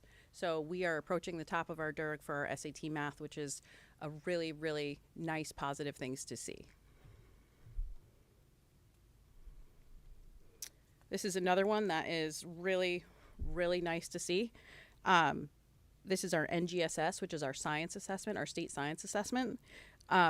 Last year we did better than 9 districts. This year we did better than 20. So we almost doubled our place in that. So we are doing, like I said, math and science. We saw some really, really great gains.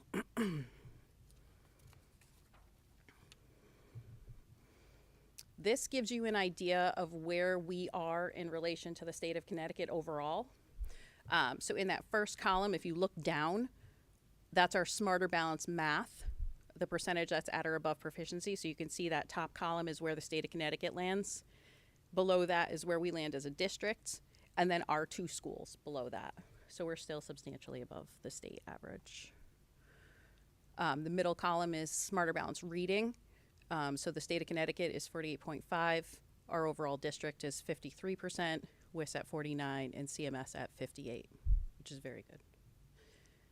NGSS, again, the state of Connecticut's at 48.5. Our district is at 60, WIS 61, and CMS 58%, all really good percentages comparatively.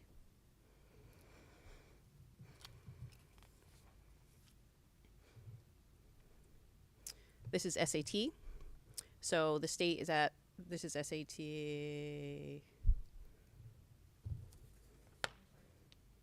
Oh, both reading and math are on here. I'm like, is it reading or math? State of Connecticut is 52.4 for reading. We're at 60.4. For math, it's 34 for the state, and we are at 47. So we're doing significantly better than the state average. So they're gonna do that when they do the school data. They'll go through like last year, this year. This is really just how we did comparatively as a district, as an overall kind of global look. The principals are gonna go into how they did year over year. And yeah, that's this year. Well, this year's accountability data is last year's data. So yes. Yeah. but we get our, yeah. So. Not The this title- past the May, title but the is- May before. Probably could be better on this Title's slide. confusing Yeah, because the title could be comparing better. one year to the next. Yep. So this is from spring I'm sorry, 2022? this is spring This is our, 2020. these are, our- see the title of the column says spring 2023. Right. So that's, Then why do we, okay, so ignore the spring 2020. ignore that title. The reason that happens, and I really didn't even see it till just now, is that we had these things by assessment, but then when we knew the schools were gonna present, we moved the slides around so that all the school data could be together, so. Okay.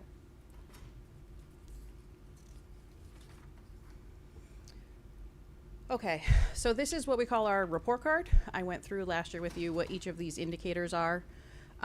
Again, this is really a mixed bag. I think one of our big concerns is our chronic absenteeism data, which significantly increased. We had, and many of those students, because I checked the data because we've never had data like this before, and so, chronic absenteeism is an issue. I think that when I was even sort of reflecting, my son was chronically absent last year, and it really is because my husband works from home, and so if he's got a fever, then we really were following the 24-hour rule and keeping them home more. I think part of that plays into it, but our kids are struggling, and I think that this data points out that kids are struggling. They're struggling to get to school. I think some of it is just sort of changes, but when you look at our high needs students, it's a concern. And I checked with our data person just to make sure that those numbers are right, and they are. So of 100 families that were chronically absent, 56 or something of them around there were high needs families. So I think that does contribute to the academic pieces of it. We do have some gains. Our post-secondary college and career readiness has increased, and our access to the arts has increased. So I think, we're doing a good job with our high-flying students. I think we really need to take a hard look at what we're doing with our students that are struggling the most, is what we're walking away with. What's CCR? College and career readiness. Can I just go back to the chronic absenteeism? Yeah. This report card is specific to our district, but it's obviously comparing to all districts, and that's where we get the report card, or is it just us? It's just us. So This I'm is just wondering, us. would other districts potentially have the same chronic absenteeism issue? It's not specific to Yeah, Cromwell, I'm going to show probably. you what the state is, and Okay. you can see we are well over the state of Connecticut, but still, this is not something that we have seen in this district where we've seen such a spike in chronic absenteeism. But now we're seeing it. The state of Connecticut has had a problem with chronic absenteeism, I think throughout the pandemic and even before the pandemic. But it really has hit us now, and so we really have to start taking a hard look at it, yeah. And chronic means how many? 10 days? absences within a year or 4 within a month. Okay. It doesn't matter whether they're excused or not excused, so if they're ill or whatever, it doesn't matter. That would matter for truancy, but for chronic absenteeism, it's over 10 no matter what. Sorry. Carrie, is it full days? It's not partial days. No, because I think there is still that rule in place from COVID where if they're here for more than half the day, it counts. I don't think they ever took that. I have to check on that, but I'm fairly positive because I just went through these attendance rules recently. But yeah, so that's full days. Is this across all ages? This is the entire district. So the absentee, are you seeing, is it higher at the high school level than it was, or is it the same across all? That's what I'm trying to find out. Like, it's across the whole district. I'd have to go look. I would want to give you real numbers, but I don't think there was an enormous discrepancy between our buildings. I looked, I memorized, I studied. It was slightly higher, not slightly, I would say a good amount of higher at ECS and WIS because the kids are younger, and like Carrie said, we're following the 24-hour rule. Once they get to middle school and high school, they kind of are speaking for themselves. So if they have a cold, they're like, and they know they're hanging out with their friends, or they know they have a game or something's going on, they push themselves a little bit more to come to school. We still have an issue. I'm not saying we don't have an issue at the middle and high, but it is significantly less of an issue. WIS and ECS, definitely, and they're babies. And like Carrie said, I think that's exactly what's happening, is that people are keeping their kids home because there's someone there. Right, and it's hard, I think, to, like, you feel more responsibility to keep them home when they're ill now. Like, there's a lot of people, like, you wouldn't send your kid to school with the sniffles like you might have before, right? Like that. And there's a greater chance they're going to end in the nurse's office, and you're going to end up picking them up. You're going to get a call because of all of what happened. And I get it. I understand it. I respect it. But 10 days a year, that's, like, when you think about it, and it's excused, unexcused. When we're talking about truancy, then that's a different whole different animal. I'm really worried. We're not worried about where our kids are. We have to get to the bottom of. We need them to be here. Yeah. And they could have a legitimate doctor's note for 7 of those days. So. Oh, they do. Oh, they do. They do. They do. Yep. Okay, and then I just put this up so that you could see how we did in comparison to the state of Connecticut, just to kind of give you a reference point.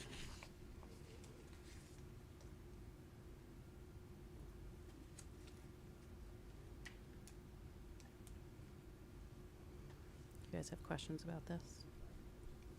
About any of these indicators? So again, if you ever want to know exactly what any of these indicators really mean, Dr. I can pull a McLean is slide. more. I think I have a pretty good chart that will give you a explanation that I can even have her put it in the minutes for us so that we have that, just so that you understand how we're measured and what they are referring to. Right. And please ask questions. Don't think any questions are silly, because this is really complicated to understand for everyone. And even though we're saying, we did well, and you're looking at it and saying, I know you're thinking it, 48% proficiency, I'm thinking it. That's why we have an issue if Connecticut has an issue with reading scores, the rest of the country truly does as well. But we know 48% proficiency for reading is not okay, even though we may have scored higher in our DERG. It's not acceptable. The state of Connecticut knows that too, which is why they are now implementing all of these reading mandates, right? Like, so we are making significant shifts in our literacy, and I'll tell you more about what we're doing as a district, but even the state of Connecticut has recognized that there are some shifts that are needed in instruction and curriculum in order to build our literacy achievement.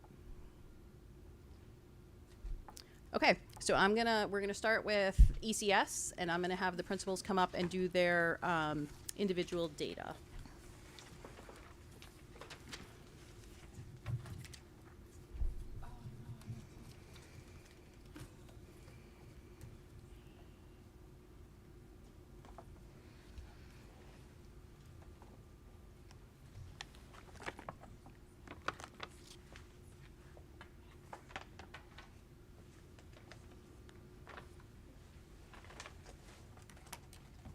Okay, we're going to start with K-2 iReady numeracy proficiency from fall to spring.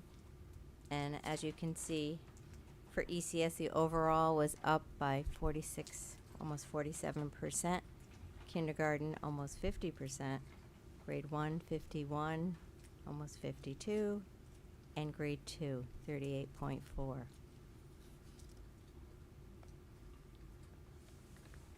We also, in kindergarten, give the Ames Web test of early numeracy math proficiency.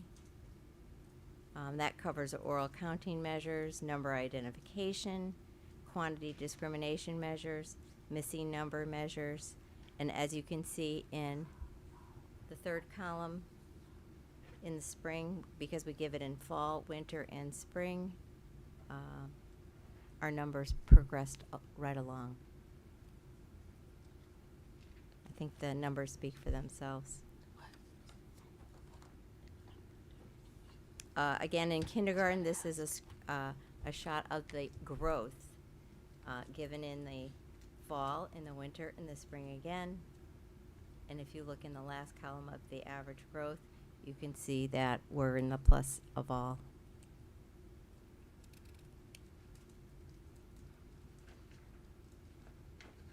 Okay, now in reading.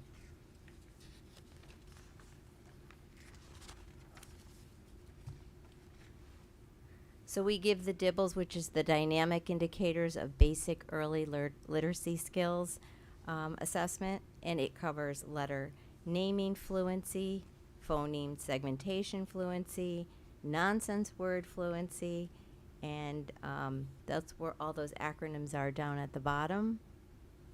You can see that we've done well in the last column again. The phonemic segmentation fluency assesses the student's fluency in segmenting a spoken word into its component parts and sound segments. It helps to indicate students' ability to comprehend as well. So there is an alignment there. That's highlighted because that's the one the state of Connecticut looks at. Like that's our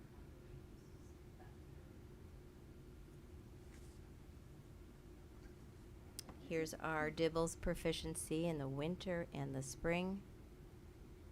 And again, if you look in the last column, you can see the progression. Again, there's a high correlation between oral fluency and reading comprehension. And this is grade 1. And grade 2. I have a question. Sure. Micah. Are the tests, the testing that we do between the winter and the spring, are they the same tests or are they progressively more difficult based on the student learning? Go ahead.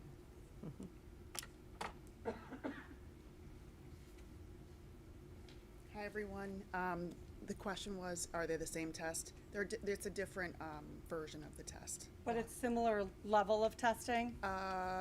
Increase in difficulty a little bit. A slight increase in difficulty? Okay. Yes. This was last year when we did it with paper pencil. Right. This year we transitioned to a more digital platform, the M-Class, which is the platform, and DIBBLES is now being done online.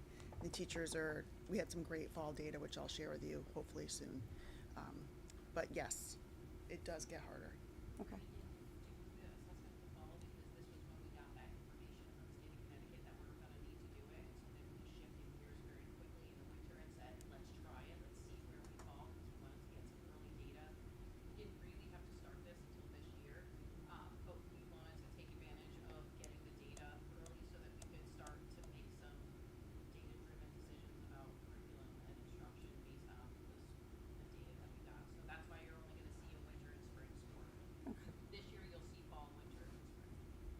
And just one more question about that. You're finding the results are pretty true, whether it's teacher administered or given on their Chromebook or whatnot, the electronic version? Yes, the electronic version, even though it's not paper and pencil anymore, it is still one-on-one. So Okay. it's just done on the teacher records it on a computer. Oh, I thought and the student did. will Okay. will read it. I think they have like a piece of paper in front of them. Oh, okay. Yes, we're finding the results to be very interesting. And this test is it's a screener. It gives us an indicator of who's at risk. And so we really try to narrow in quickly on those students to give them support. Thank you. Just ask Amy, she knows everything. And that was grade 3, which is next, Mr. Boutwell.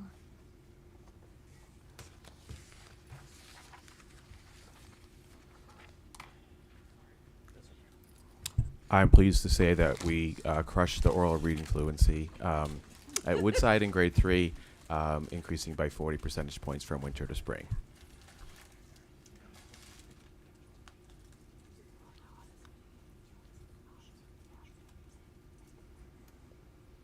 And here's our proficiency fall to spring. And again, as you can see, we progressed in all the grade levels. I have to say that we really focused this year on targeted small group instruction, lots of engagement. That was our main focus, and a lot of student-to-student discourse, which I think really helped us to increase our literacy skills, along with lots of reading. Any questions? Any questions from the board? No, thank you. Thank you.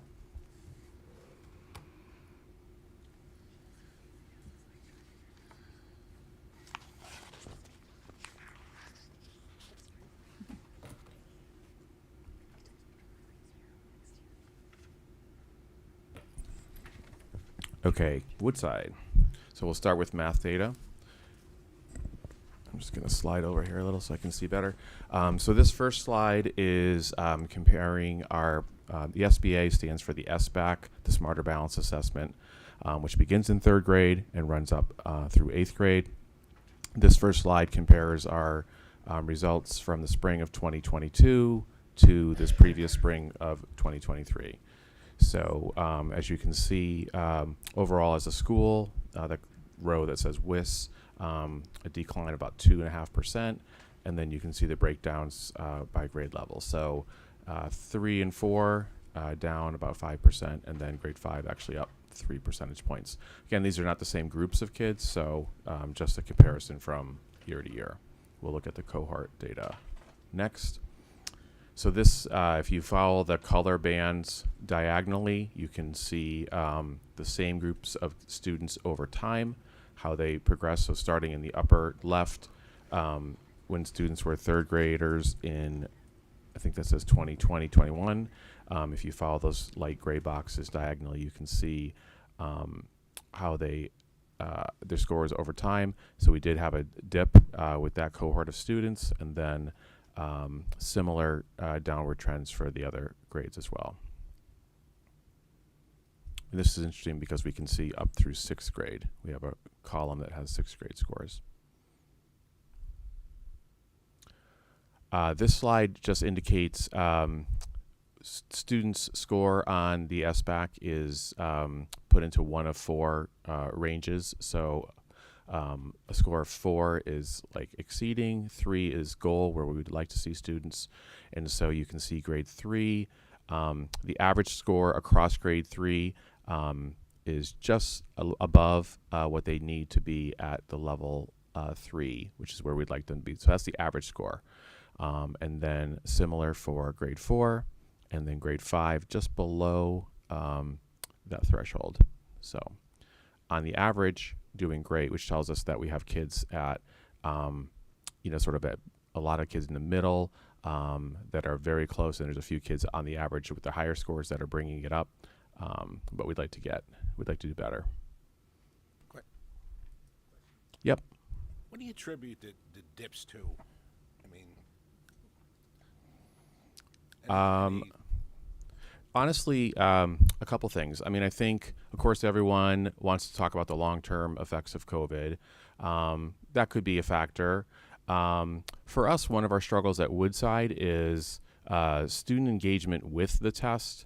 So this is an online test.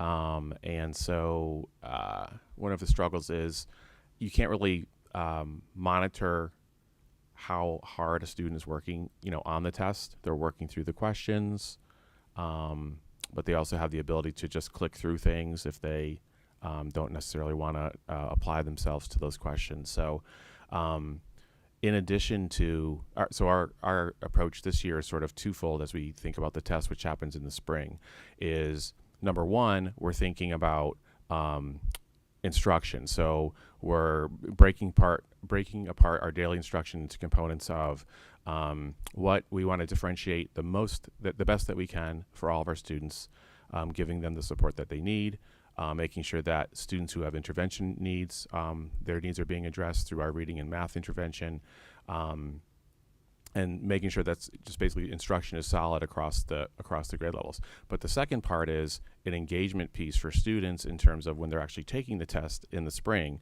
So as a school, we're working on a plan to actually, which may be including some parents, to help get students coming into school with a positive attitude when it comes to test taking time, looking for some sort of positive reinforcements for students in terms of if we can observe that they're doing their best, on the test.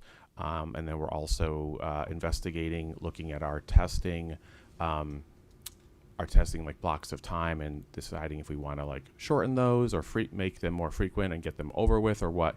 So we're kind of talking about that, the actual testing schedule as well. So, sorry, that was a very long-winded answer, but. The interim, I'm sorry, I may have missed. Yeah. Oh, thank you. Okay. Yep. And the other piece that we're working on this year is so SBAC has interim assessments, which are sort of models of the actual test itself, but just a smaller version of it. So during the course of the year, students are going to be taking 4 times per year prior to the SBAC.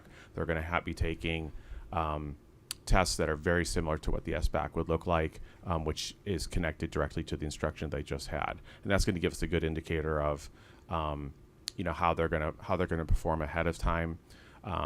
The other thing is that we always look at the language of the tests is sometimes different than what they're actually reading, or how the questions are worded is sometimes different than daily instruction. So trying to help kids make the connection between the good work that they're doing in class, and then how can we make sure that that connection of knowledge that they already have is somehow represented on the test.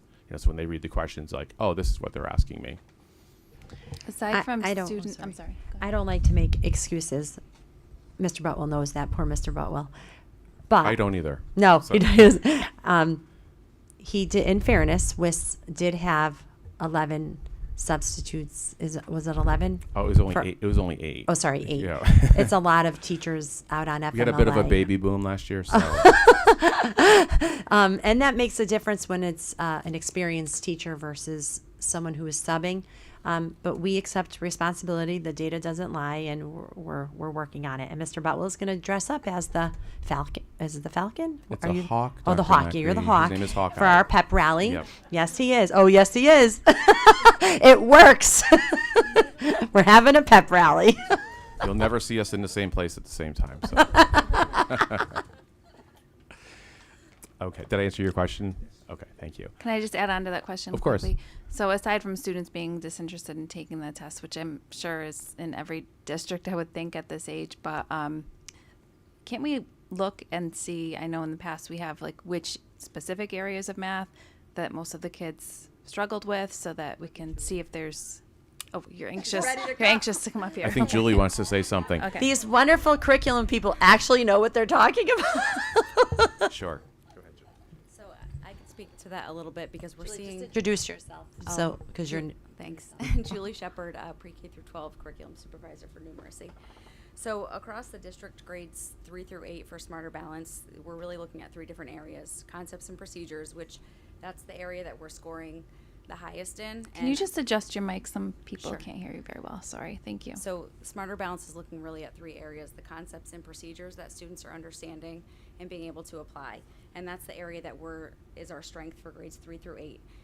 The other 2 areas that we're finding that are areas of weakness for our students are problem solving and data analysis. So this incorporates a lot of the reading as well. Are students able to read a problem, understand what it's asking, and then be able to apply strategies from what they understand with the concepts and procedures to be able to solve those problems? And we're finding that that's a lower area in the Smarter Balance grades 3 through 8 across the board.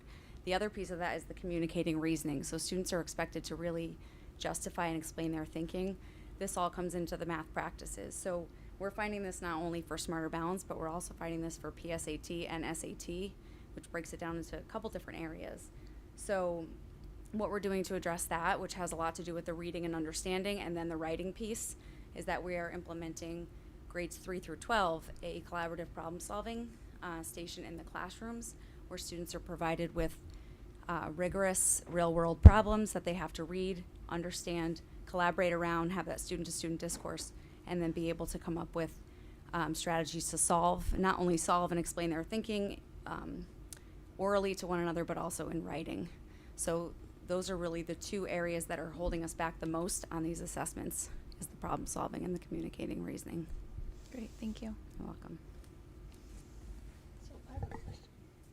Go ahead. So if we have a student, like if we have our 4th graders that don't do well in a particular area, we get our results back. I'm not sure how quickly they come back to you, let's say a month maybe? Or is it?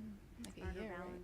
It takes a while for them to come back, correct? Much We quicker got than them they used earlier to. Yeah. last year. So those Yeah. students have moved on to multiple other concepts that they are now currently not learning. So how do Yes. we keep up with the progression of where the student is versus what needs we caught We need to fill in. months ago to catch them to where they need to be. And they across the board seem to, just knowing a number of students that have graduated in the past few years, and the testing that they've done, most recently being PSATs or SATs, we are not good test takers in this district, and I don't know how we can fix that. And I know a lot of students that were, I'm sorry. No, you are and 100 the I do math not piece, disagree. like we have some really smart math kids who are not being reflected in their test scores. And so I'm just a little bit, I know our ELA has been a little bit lower, but that seemed like how do we rectify that when there's a big gap between when we actually get the results and the students already moved on to multiple new concepts? Well, I think a couple different things. We are taking the data that we're getting from the spring, like you're saying, to look at students specifically and how we're looking at students that left teachers' classrooms so that they can be planning in instructional data teams, to be planning based on how their students that left performed. We look for areas, again, when I talk about the concepts and procedures, we can break that down by learning target.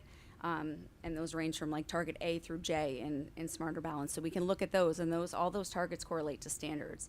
So we can then take a look at our curriculum.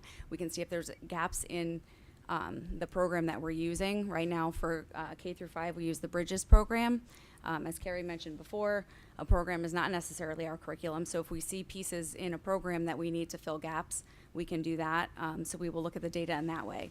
The other thing is then looking at, for example, our iReady data coming in the fall. So coupling that with, the trends that we saw from the spring Smarter Balance data, coupled with the current iReady data that we have for students, and our large focus, as it was last year, but we're really honing in this year on the targeted small group instruction in our classrooms. So teachers really using data from larger assessments from Smarter Balance, iReady, to their unit assessments and performance tasks in the classroom, to really target instruction and be differentiating in those small groups for students based on need, whether they're struggling students or students that need enrichment. And I think a really important thing, Catherine, because we talk about this all the time, is it's twofold, right? So we need to look at teacher and instruction by what Julie just talked about, the concepts. So we're looking at where you could tell, could look at data for teacher A, teacher B, teacher C. Is this a skill where teacher A, students did poorly over the last 3 years? Now we know it's an instructional problem with teacher A. That teacher B may have something completely different. So you have to look at the adult behavior, I don't want to say behaviors, but practices, right? And then focus in on providing them with that professional development so it doesn't keep happening. But then you have to look at the students and where those gaps are, and how are we providing differentiation or intervention so that we try to catch them up wherever those holes are. So it's twofold, looking at the adults and what we need to do better as a whole, and then looking at the kids to try to catch them up because now they have all these holes. Yeah. And that's what we're spending all of our time doing through the data analysis. As you can see, your supervisors could spew it off right off the top of their brains. We are doing a lot of work, just to speak to that as well, with intervention. MTSS has been up and running in all of the buildings across the district. Multi-tiered systems of support, previously referred to as SRBI. It's where we are taking a look, Amy was talking before, as we're looking at a screener, and then we're identifying students that may need extra support and intervention. But what we're really focusing on this year is having very targeted SMART goals for our students, so that when they are, we do have a student who's receiving MTSS services, that we are setting very specific SMART goals of the next step that they need to progress. Because what we really want to see is these students in receiving MTSS services, that they're outgrowing and making more growth than our Tier 1 students in the classroom, because otherwise they're never going to catch up. So that's another structure that we've tried to tighten up this year and work on a stronger implementation across all the buildings. So, just one more comment. I commend you, Mr. Butwell, for coming up with ways and methods to make these kids understand the importance of the testing, because I feel like in 4th grade, it's like the trigger year where they all determine and realize that they can just plow through these test questions and it doesn't make an impact on them, when in fact it really does. It determines where they may fall academically going forward, and so I commend you for that, because that is always, that for 7 years that I've seen kids go through where my kids were across the board, that was the year where they all figured out, I don't need to take this test. It doesn't matter. I can click through everything. So kudos to you for figuring out ways to make them more agile to take these tests and more prepared for it. So Just really quickly, and just ignore this question if it makes no sense, but I was just thinking about how math, where we're struggling in math is problem solving and analysis. So it sounds almost to me more like an ELA issue. It is. It's very much connected because the pieces that the students are struggling the most with is reading word problems. Mm-hmm. And the minute they see those, it's getting them to persevere. This is where the mathematical practices, which are consistent across K through 12, they're not the content standards, come into play because students need to be, reading and understanding the problems, persevering to stick with those, being given problems that are open that they don't have, that they can't be given a strict formula for per se, but they really have to think through how they're going to tackle this problem and then be able to choose a strategy, solve that problem accurately, and then be able to justify and explain their thinking and writing.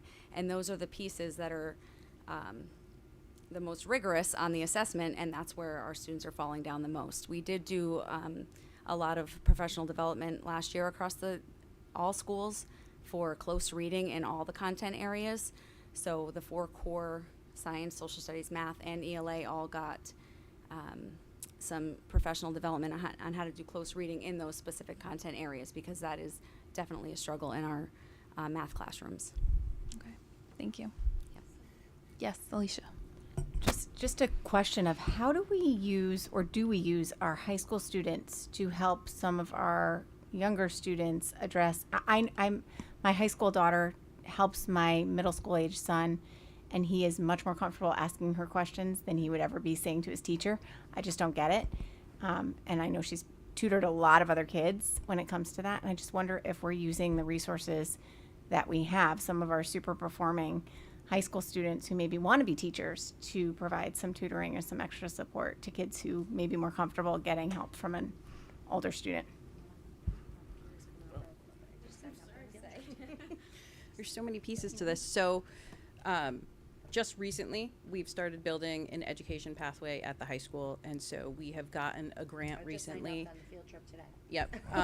We've gotten a grant recently to have some of our teachers work with CCSU professors that work in the education department, build curriculum for our students so that those students can take college level courses in education and start, kind of the pipeline early here. Part of that will be working with students in kind of a instructional way. So we are really in the very beginning stages of building those courses. We're hoping to have them off the ground for next year. But it really is very exciting. We are very excited about it and happy to have grant money that's going to help to get this project off the ground. All right. Was that all for Liz? I think Mr. Rutwell is not done yet. No, I didn't think so. Okay. Okay. Sorry. I'm going to go on to reading now. Sure. If that's okay. He expected it, poor guy. Happy to be here. Okay. Give him some chocolate. It's been a long couple months for Mr. Bowell. So Very hiding back there. basically same chart that we saw for math. Now this is for reading. So you're looking at comparison of spring 2022 to spring 2023. And again, you'll see some dips, large one from the 4th grade of 2022 to 2023. But again, that's a different cohort. So we'll now look at the cohort data. So again, if you start like upper left and then go down and to the right and follow the color-coded rectangles, you can see how those numbers changed over time. So kids that were 3rd graders in 2021, like actually, kind of holding steady over time they're in the mid 50s. And same with the 4th grade cohorts over time, up and down a little bit. A little bit of a dip from 5th to 6th. So, they're hanging in there, but mid 50s, and we definitely would like to see those numbers increase. And then this is the same slide as I showed you before. This is for reading scores, so we're looking at the average scores for each grade level as they connect to the level 3 or 4 average what score we'd like to see students. So they're right on the threshold, on the average of being where we'd like them to be. But obviously, we would like to see those increase as well. Science, really pleased with this data. So at Woodside, I think our science model is working really well. Mrs. Plaza doing a great job overseeing instruction and coordinating with the classroom teachers by grade level. And so actually from 2022 to 2023, like still very consistent, 60% of our fifth graders were able to reach goal, which is fantastic. So really pleased with that number. And then I guess this is the average score once again. So solid if you look at what that level 3 number is over on the right hand side. So like we're solidly above that number that we need, our average score. So looking good there. And I guess that's the end of my presentation. Anybody have any questions for me? I think we've put you through enough. That's fine. All right. Thank you so I'd like much. to Any introduce other Mrs. questions? I don't want Cocciola. to take it away from anybody. We're all good, right? Okay. Thank you. Thank you. Poor Mr. Butwell. They all got yelled at, and then they got yelled at again, and Mr. Butwell said nothing, and then when the report cards came out, but then, you know, my Generation X, Mr. Butwell, said nothing and just took it like I would. And then my millennial, Mr. Cuckle, came in with all the data, and he said, we already got yelled at for this once. Why are you yelling at us again twice? I said, sit down.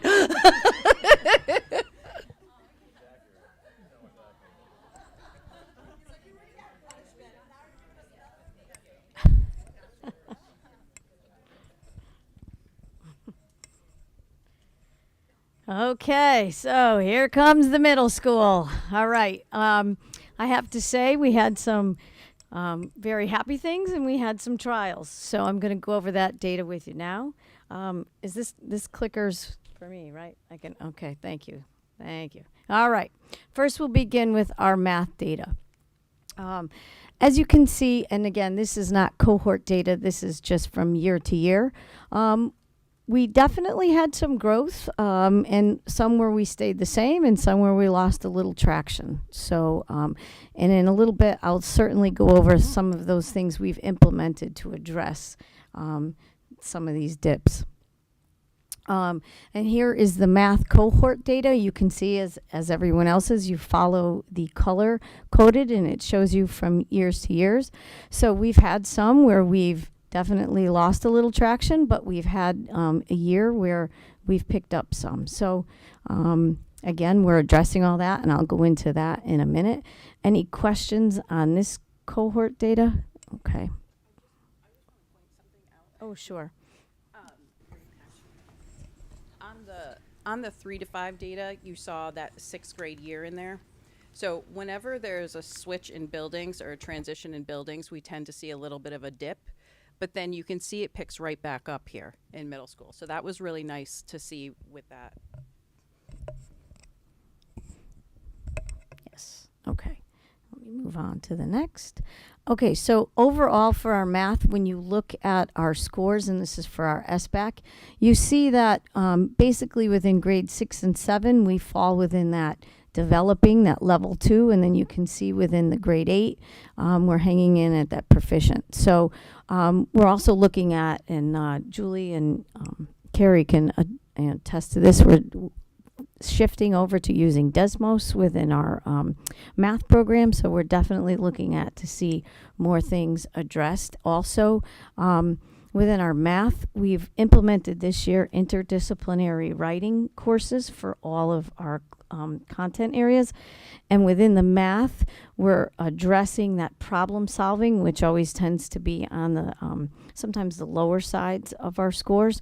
But within the writing for math, which the students take a quarter of, they learn to start to write out that problem solving, that how did we get the answer, how to process what we've done. So we're hoping that that's going to also have an impact on our scores here. And now into reading again.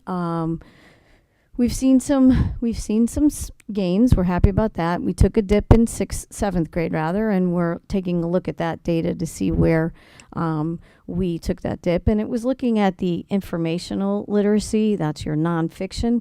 So we're really addressing that within our program, and also within our interdisciplinary writing for ELA. We're certainly looking at how we're going to address that nonfiction reading and that nonfiction writing. So that should also impact our scores in grade 7. But that, again, is not cohort data. Here is the slide for the cohort data for reading. Again, some of it is, we're up and then we're down a little, then we're up again. So you can see, you can follow the color coded there. Interestingly, from 21 for our 6th grade, our 7th, and now those are our 8th grade that are now in 9th grade, they made some steady progress throughout those 3 years. Any questions on that? And then our ELA, you can see depending upon the grade, we grade 6 came out at a proficient, a level 3, and so does our grade 8. And again, we're looking back at grade 7. From someone who taught grade 7 for a long time in my career, that's always a transition year, so we're going to look at that too to see how we can help kids transition a little better within grade 7 as content becomes more challenging, questions become more challenging. So we'll see what supports, as we put into place, especially our interdisciplinary writing there. Any questions on that? I'm sorry, I feel like I'm going 100 miles an hour. Okay. And within our grade 6, we had a good year, especially with the 2 cohorts. It's not cohort data. I'm sorry, it's year to year, but we did make some growth, and certainly can address that to our staff and meeting together at their data teams. And the kids really made some growth last year. And again, our average scores in 8th grade. We did well, so we're, as a matter of fact, in our DIRG, I think we were at the top of our DIRG for our science grades, so we were pretty excited about that. And then we're hanging in around that proficient grade, overall, for the kids in grade 8. And that's it. Any questions?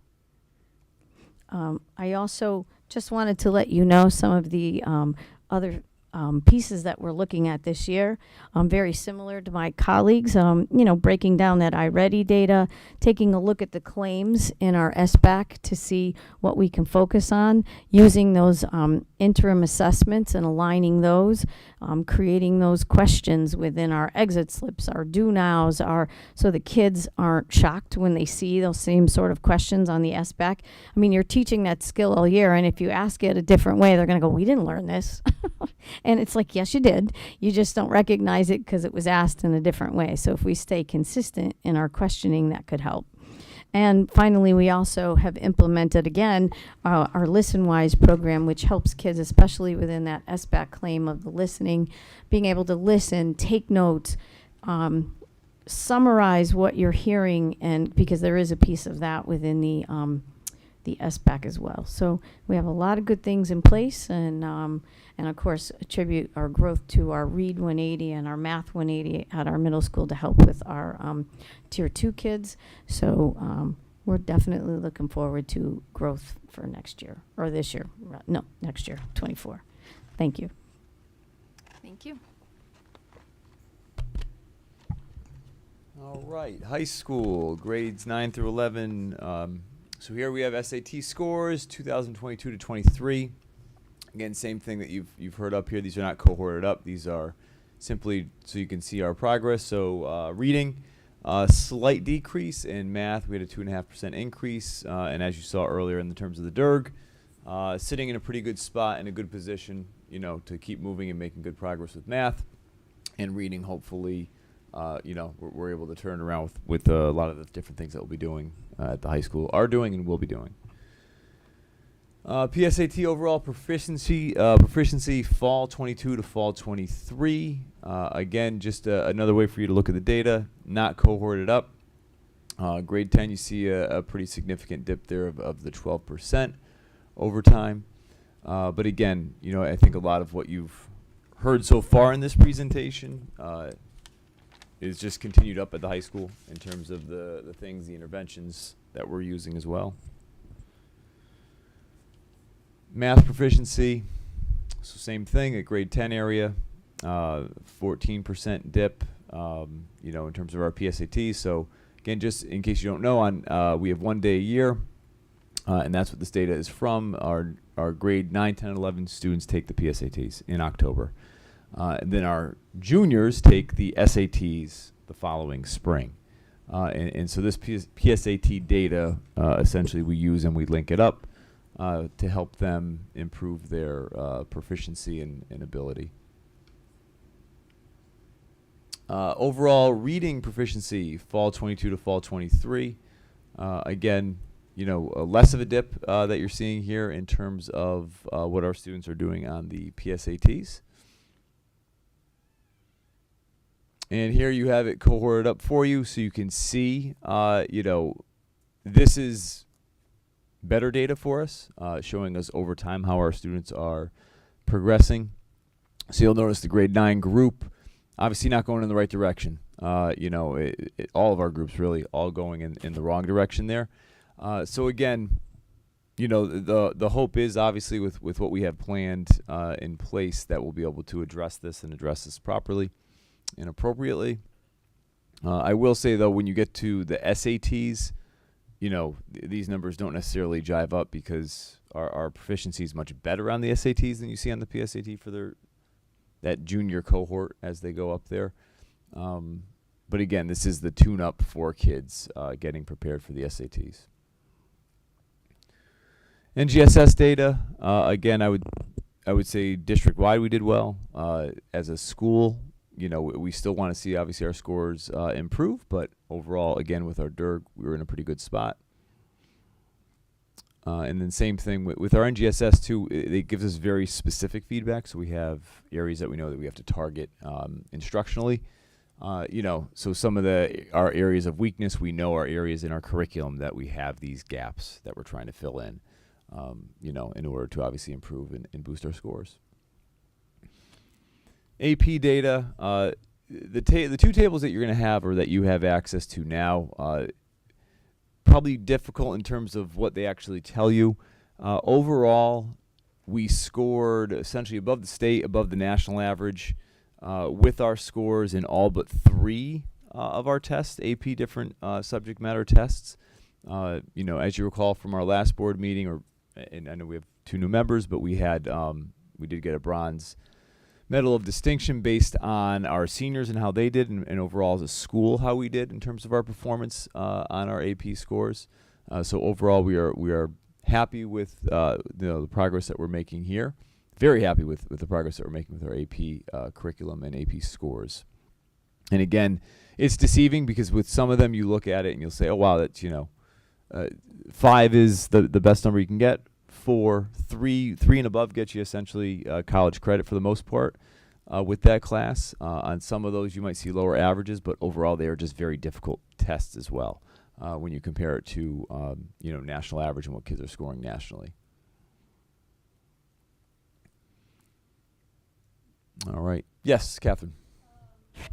When we went through the budget a few years ago and we eliminated paying for the AP test scores, these numbers are probably lower volume than who's actually sitting in the seats for those Correct. AP tests. And I'm wondering, I also know students signed up for the AP tests and then never actually sat for them. Are the people who signed up for them the ones that were actually counting in these scores? No. It's the ones who actually sat in the seat and took the test. Yeah. Okay. They take the test. They make that decision by now. Okay. Pretty much if they're going to take the test in May. Right, and it goes into, this is part of our report card, Mhm. correct? So does it look better or worse for us than a lot of the kids that are taking the test are ones who paid for it and have more of a vested interest as opposed, so we have a less volume but maybe higher scores? Yeah, and that's the Is it better for our interesting. report card or is it a negative impact on it? How does that work? No, we're actually, when we look at it closely, what's interesting is that you have a lot of students now. The reality is students take AP classes to push themselves. They take it because it looks really good on a transcript that you took and maybe passed academically in AP class, and they're not as concerned with the AP credit. Some students are just trying to push themselves academically. So when we had essentially, if you took an AP class, you had to take the test, and we paid for it. That means you had 100%. So you did have students that were pushing themselves, that would then go and they would do the best they could on the test, but they didn't feel confident in the subject matter early on, and they stuck it through. So it's interesting because our percentage in terms of students that have taken it has reduced. We're at 77% of students enrolled in a class as of last year took AP tests, but at the same time, students who are not confident in the subject matter or don't necessarily care about the college credit are not taking the assessment. So in some ways, yes, we have students that are, our scores are potentially increasing a little bit, but we also have students that are, very strong and would pass these tests with ease that are not taking them because we're not making them take it. Right. Yeah. So it's kind of a mixed bag. I would say it's, And some going through 2 years of college searches back to back, I've Mhm. learned that schools do accept them Mhm. sometimes. Mhm. Like depending upon your major, they may not, if you're going into a science major, they may not accept your Yeah. chemistry, your AP Chem or AP Bio. They want you to take their Yep. version of it. Absolutely. So some kids aren't taking those tests anymore. But And English is the area we have the biggest issue with because we have AP, I'm going to mix the names up. One's Lit, one's Lang. Most colleges only take one. Yep. So by senior year, we have students enrolled in that class who are just like, well, if a college isn't going to take this credit, then why am I going to take the test? Yeah. And we've also, yeah. The A push scores are pretty low. I was Mhm. surprised by those. Yeah. Is there do we know why they're So, out so low? yeah, I mean, a big part why is so that's juniors, and so essentially what you're looking at there is almost 50 students in the junior class. Ultimately, each one of these classes serves a different purpose. If you're taking physics, you have a strong love of physics and you want to pursue something possibly in the engineering field, right? Like there's a reason you're in that class. Right. There's other AP classes that we encourage students to take as an entry level. As in, they want to push themselves. Maybe they've never taken an AP, so we encourage higher participation. And the teachers know that, and that's the approach they take. So A push is definitely one of those where it's like, all right, students who are trying it, is it a lot of work? Yes. But we want to get you into it, want to get you trying that class out, and ultimately, for a class like that, when we're encouraged, you can't have it both, right? It's very difficult to have very high participation in terms of student enrollment and get the strong scores because it's very difficult to do. It's a challenging class. It's a college level class. And we see the same. Psych is another one where we really, it's an entry level AP class to get kids in, but psych is very challenging. So where we see the scores there. Sure. I'm going to ask you a question because I just thought of it because we've been doing it this way for those of you. So we do get a score for participation rate of who takes the test. It's a huge cost to the district. We stopped paying for it. Everyone has to pay for their own, which happens in many districts, especially of our socioeconomics. So my question, Andrew, is have we noticed and did we look more closely? I know less kids are taking the test, but perhaps doing better. My question is, we all know the research all says that if you participate in an AP course, your chances of just being exposed to more difficult, more rigorous curriculum, there's a better chance that you're going to stay in college when you get there. Have we seen an increase of students who are taking AP courses because they don't feel the stress of needing to take the test anymore because they have to? Because for me, that's a positive. Like I would rather see a kid take a test, a class, and say, I don't have to worry about it. That would have been me. Mm-hmm. I was never a great test taker until I was older because of English as a second language. So I would have taken way more AP courses if I knew that I wasn't obligated to take the test because the district was paying for it. So Yeah. I'm just curious if we have had an increase in participation rate. And you don't have to answer that now. Let's think about that. Yeah. I I'm mean, curious. I have, yeah. Yeah. I mean, I have an answer, but. Oh, you do? Go ahead. Oh, I mean, I'm no, just- so in terms of, well, number one, it's tricky to identify because we've added courses. Yep. So you go back 4 years ago, we didn't have psych at all. Now we have AP Psych in the class. Enrollment is very, very high. Yeah. We're looking at Popular. north of 60 students enrolled in that. Whereas with U.S. history, we've had that for a long time. The numbers have been pretty consistent, where you have about 50 to 60 students every single year sign up for it. So traditionally, in terms of the students that you're seeing taking those assessments, those numbers are pretty consistent with what we've seen over time, but we do have high enrollment, in those classes. So do we have more students physically enrolled? I can get that answer for you. And have we seen a bump? We haven't, if you look here, we haven't seen a huge bump in terms of student enrollment physically in the classes, but in terms of, not the classes, of taking the assessments. But I can take a look at that. I believe the number has gone up in terms of students actually enrolled in the courses, being exposed to it. And again, yes, that does help our AP report card. The more, it's like we need a little bit of everything. We need balance. We want really good scores, but we also want students challenging and taking these classes as well. Do you think there might be students that would pass the test but don't take it because they can't afford it, or do we take care of those students? We are very cognizant Yep. of that. Some kids just like, I don't need it, not taking it, not paying for it, but they could afford it. Yeah. Our biggest challenge is seniors. They're tapped out. Yeah, Yeah, they're having done. having taught Senioritis. AP Gov to seniors, it was challenging. And they had to take it. And did I encourage a few to be sick that day? You didn't hear that, right? No, but they all showed up all the time. But it's true. They hit a point where the seniors are difficult. They get into college and then they take their foot off the gas. So we're really making a concentrated effort this year to really just communicate with them the importance of, if they are signing up to take it, it's really helpful not only for them, because we have to remind them hey, you might transfer in a year and the school you go to will take that credit. There's a lot of different ways we're trying to communicate that with them where they understand the importance of taking it seriously for us and, for their teachers who they have good relationships with and want to improve that. But the seniors are challenging. Okay, did I see a question over here? Do we know how our test scores compare in AP with other districts? I know the tests are incredibly challenging. My husband teaches AP US history in another district, so I know how hard they are.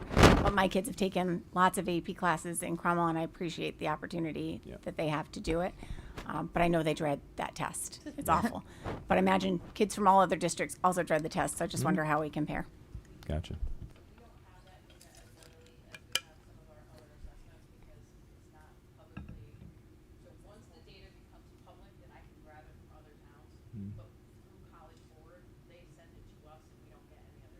Yeah. Well,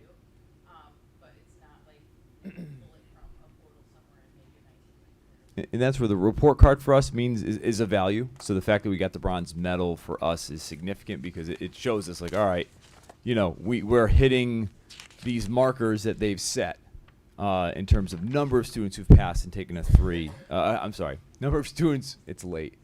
The number of students who have earned a 3 or better, the number of students taking assessments, the number of seniors who have graduated and passed a certain number. So that report card is significant, for us when we get that back. So that gives us an idea of okay, it's not necessarily a comparison, but it's all right. This last year we did a pretty good job. Let's keep on pushing the envelope there. So I think across the district, we are and I've said this we are the home of the champions. Our kids are amazing at sports. A lot of, I don't necessarily feel that same feeling when it comes to academics. I know our kids can do it. I believe our kids can do it. I'm not necessarily, as a community, are we so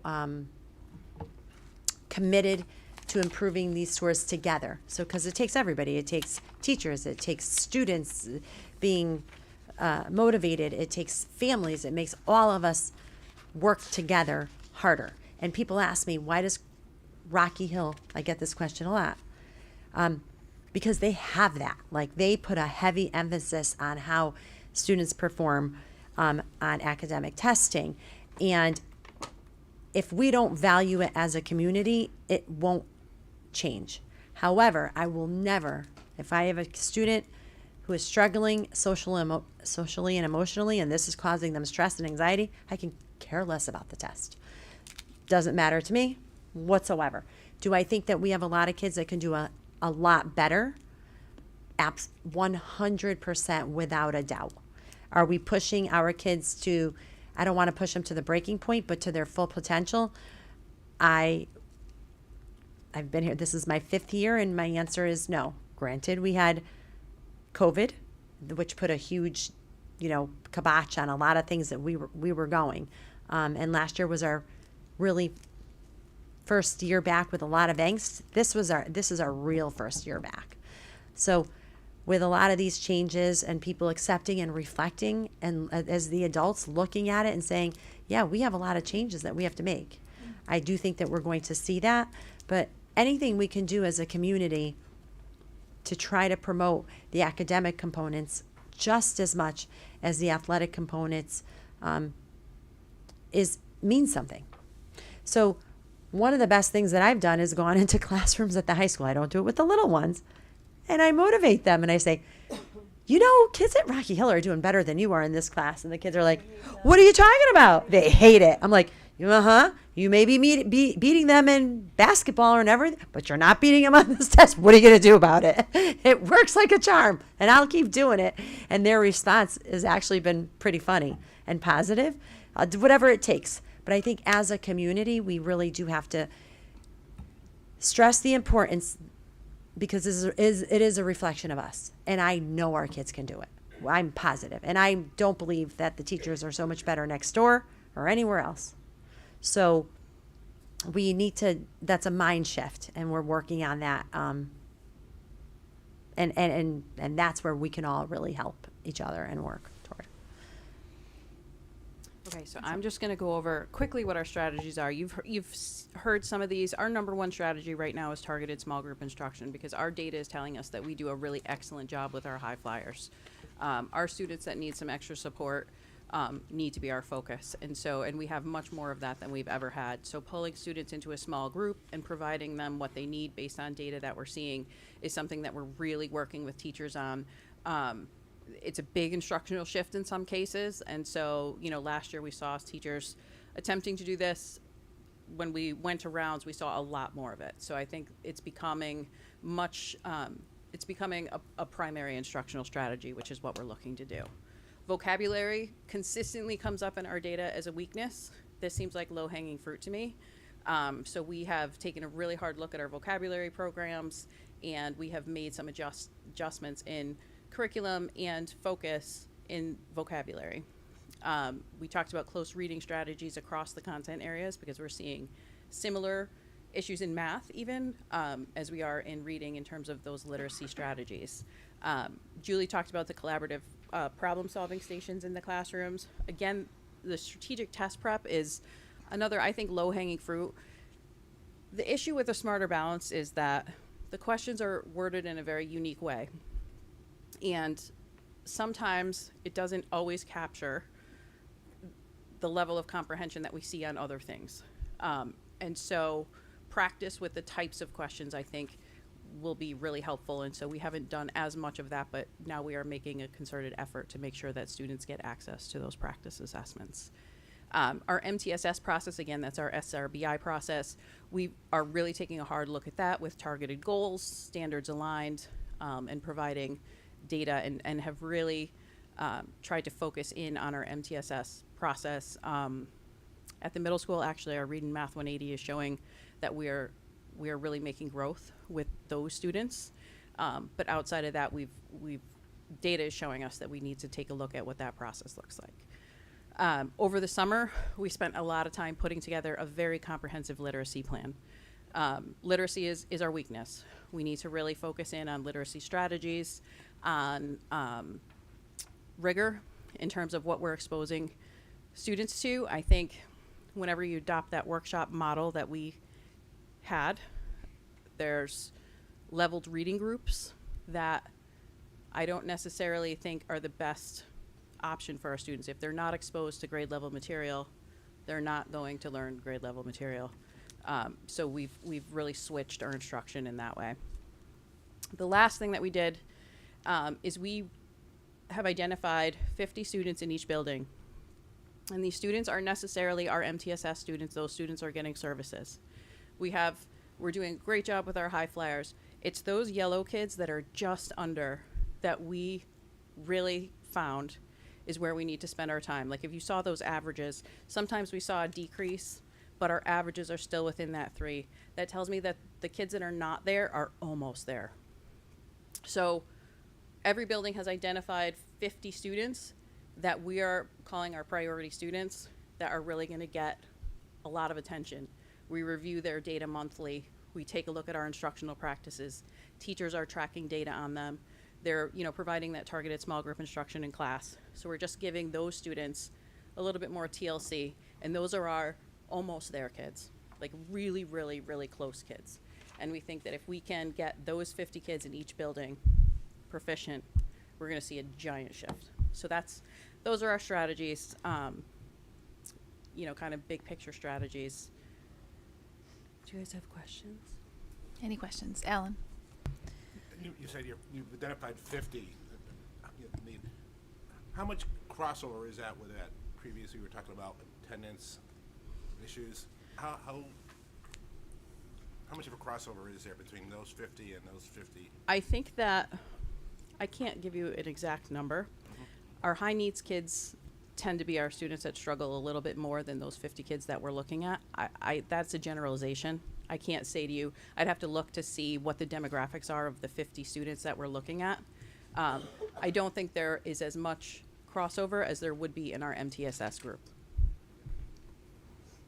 So it's like looking at those kids that are on the cusp. Like right there, like Right. almost over the there. fence.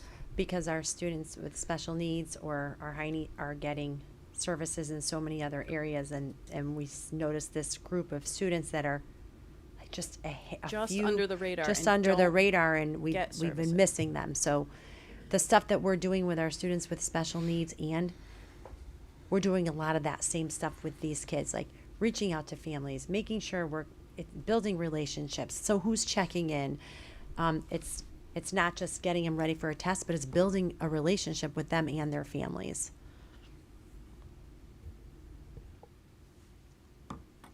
Any other questions? Well, I really appreciate you putting this together. It's a lot of data, a lot of work. I'm sure a lot of thought went into it. And thank you to our curriculum team. I know there's a lot of work that's been going on and will continue to be going on. And to all the principals for being here to share the data with us tonight. So we look forward to the next time you come back and report to us.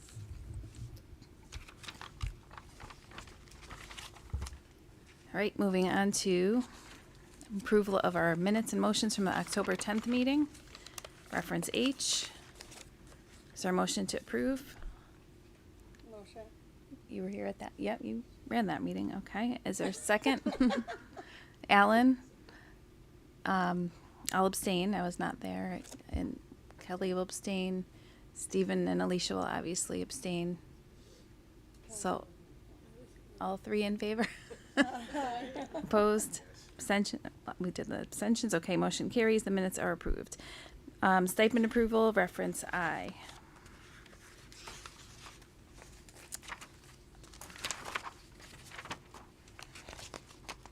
And that's for the all-school production and for class advisor. Is there a motion to approve those two stipends? Kelly Cloutier, second. Kelly Franklin, all in favor? Aye. Opposed? Abstentions? Motion carries. Stipends are approved. And let's see, we'll move on to human resources, personnel activity, reference J. There's a long list of new hires here, which is great. Any questions on that? We don't have Mr. Morrow here this evening, obviously, but we could always follow up if there are questions. Other than that, it's just for your information, except I think we have a retirement. Do you want to speak Yeah, to is that? that okay? Sure. So we have two people who are retiring. Kathy Bremer, and she teaches special education at Cromwell Middle School. She has worked with us since 1988. That's a long time. She has put in her heart and soul into the students that she works with. Excellent special education teacher. It's time for the next chapter of her life. We're sad to see her go, but we're really happy for her. And we thank her for all of her service to our students and to the staff in general and the community. And then Miss Gazzardi worked in Cromwell since 2001, and she is also retiring, and she was administrative assistant at the high school. And again, wore a lot of hats, and we will definitely miss her and wish her well. Yeah, we wish the both of them the best in their retirements, and that is truly amazing to graduate from Cromwell, and then her whole teaching career for Mrs. Bremer has been in Cromwell. That's dedication, so we appreciate that. Okay, and principal reports. Any questions on those? Alicia and Stephen, you'll see those. You've probably seen them sent out in the past, but if there are any questions on that, please ask away. Otherwise, you can always send an email to me later, and I can explain anything that's unclear. Those are just informational. We have no policies on first read or second read, and we have a reference for our policy committee, reference O, informational. Nothing for facilities and technology. Topics for future agendas and possible actions to approve additional topics. We just want to add for December that we do have the Board of Ed training, and as I mentioned, if you can't attend, just please let me know sooner than later. Anything else to add? No, just remember state statute mandates that new members participate, so. Great, so they already confirmed. Okay, good. They already confirmed that they can. I think it's great for everyone. I learn something new all the time anyway. Mm-hmm. All right, other than that, we'll just go around with comments, updates, any announcements. We'll start over here. Kelly Cloutier, Catherine? Nope, okay, I'll just, again, welcome our new board members and thank them. Dr. Macri? Again, welcome to the new board members. Kelly? All right, is there a motion to adjourn? Motion. Catherine, second by Kelly, all in favor? Opposed, abstentions, meeting adjourned.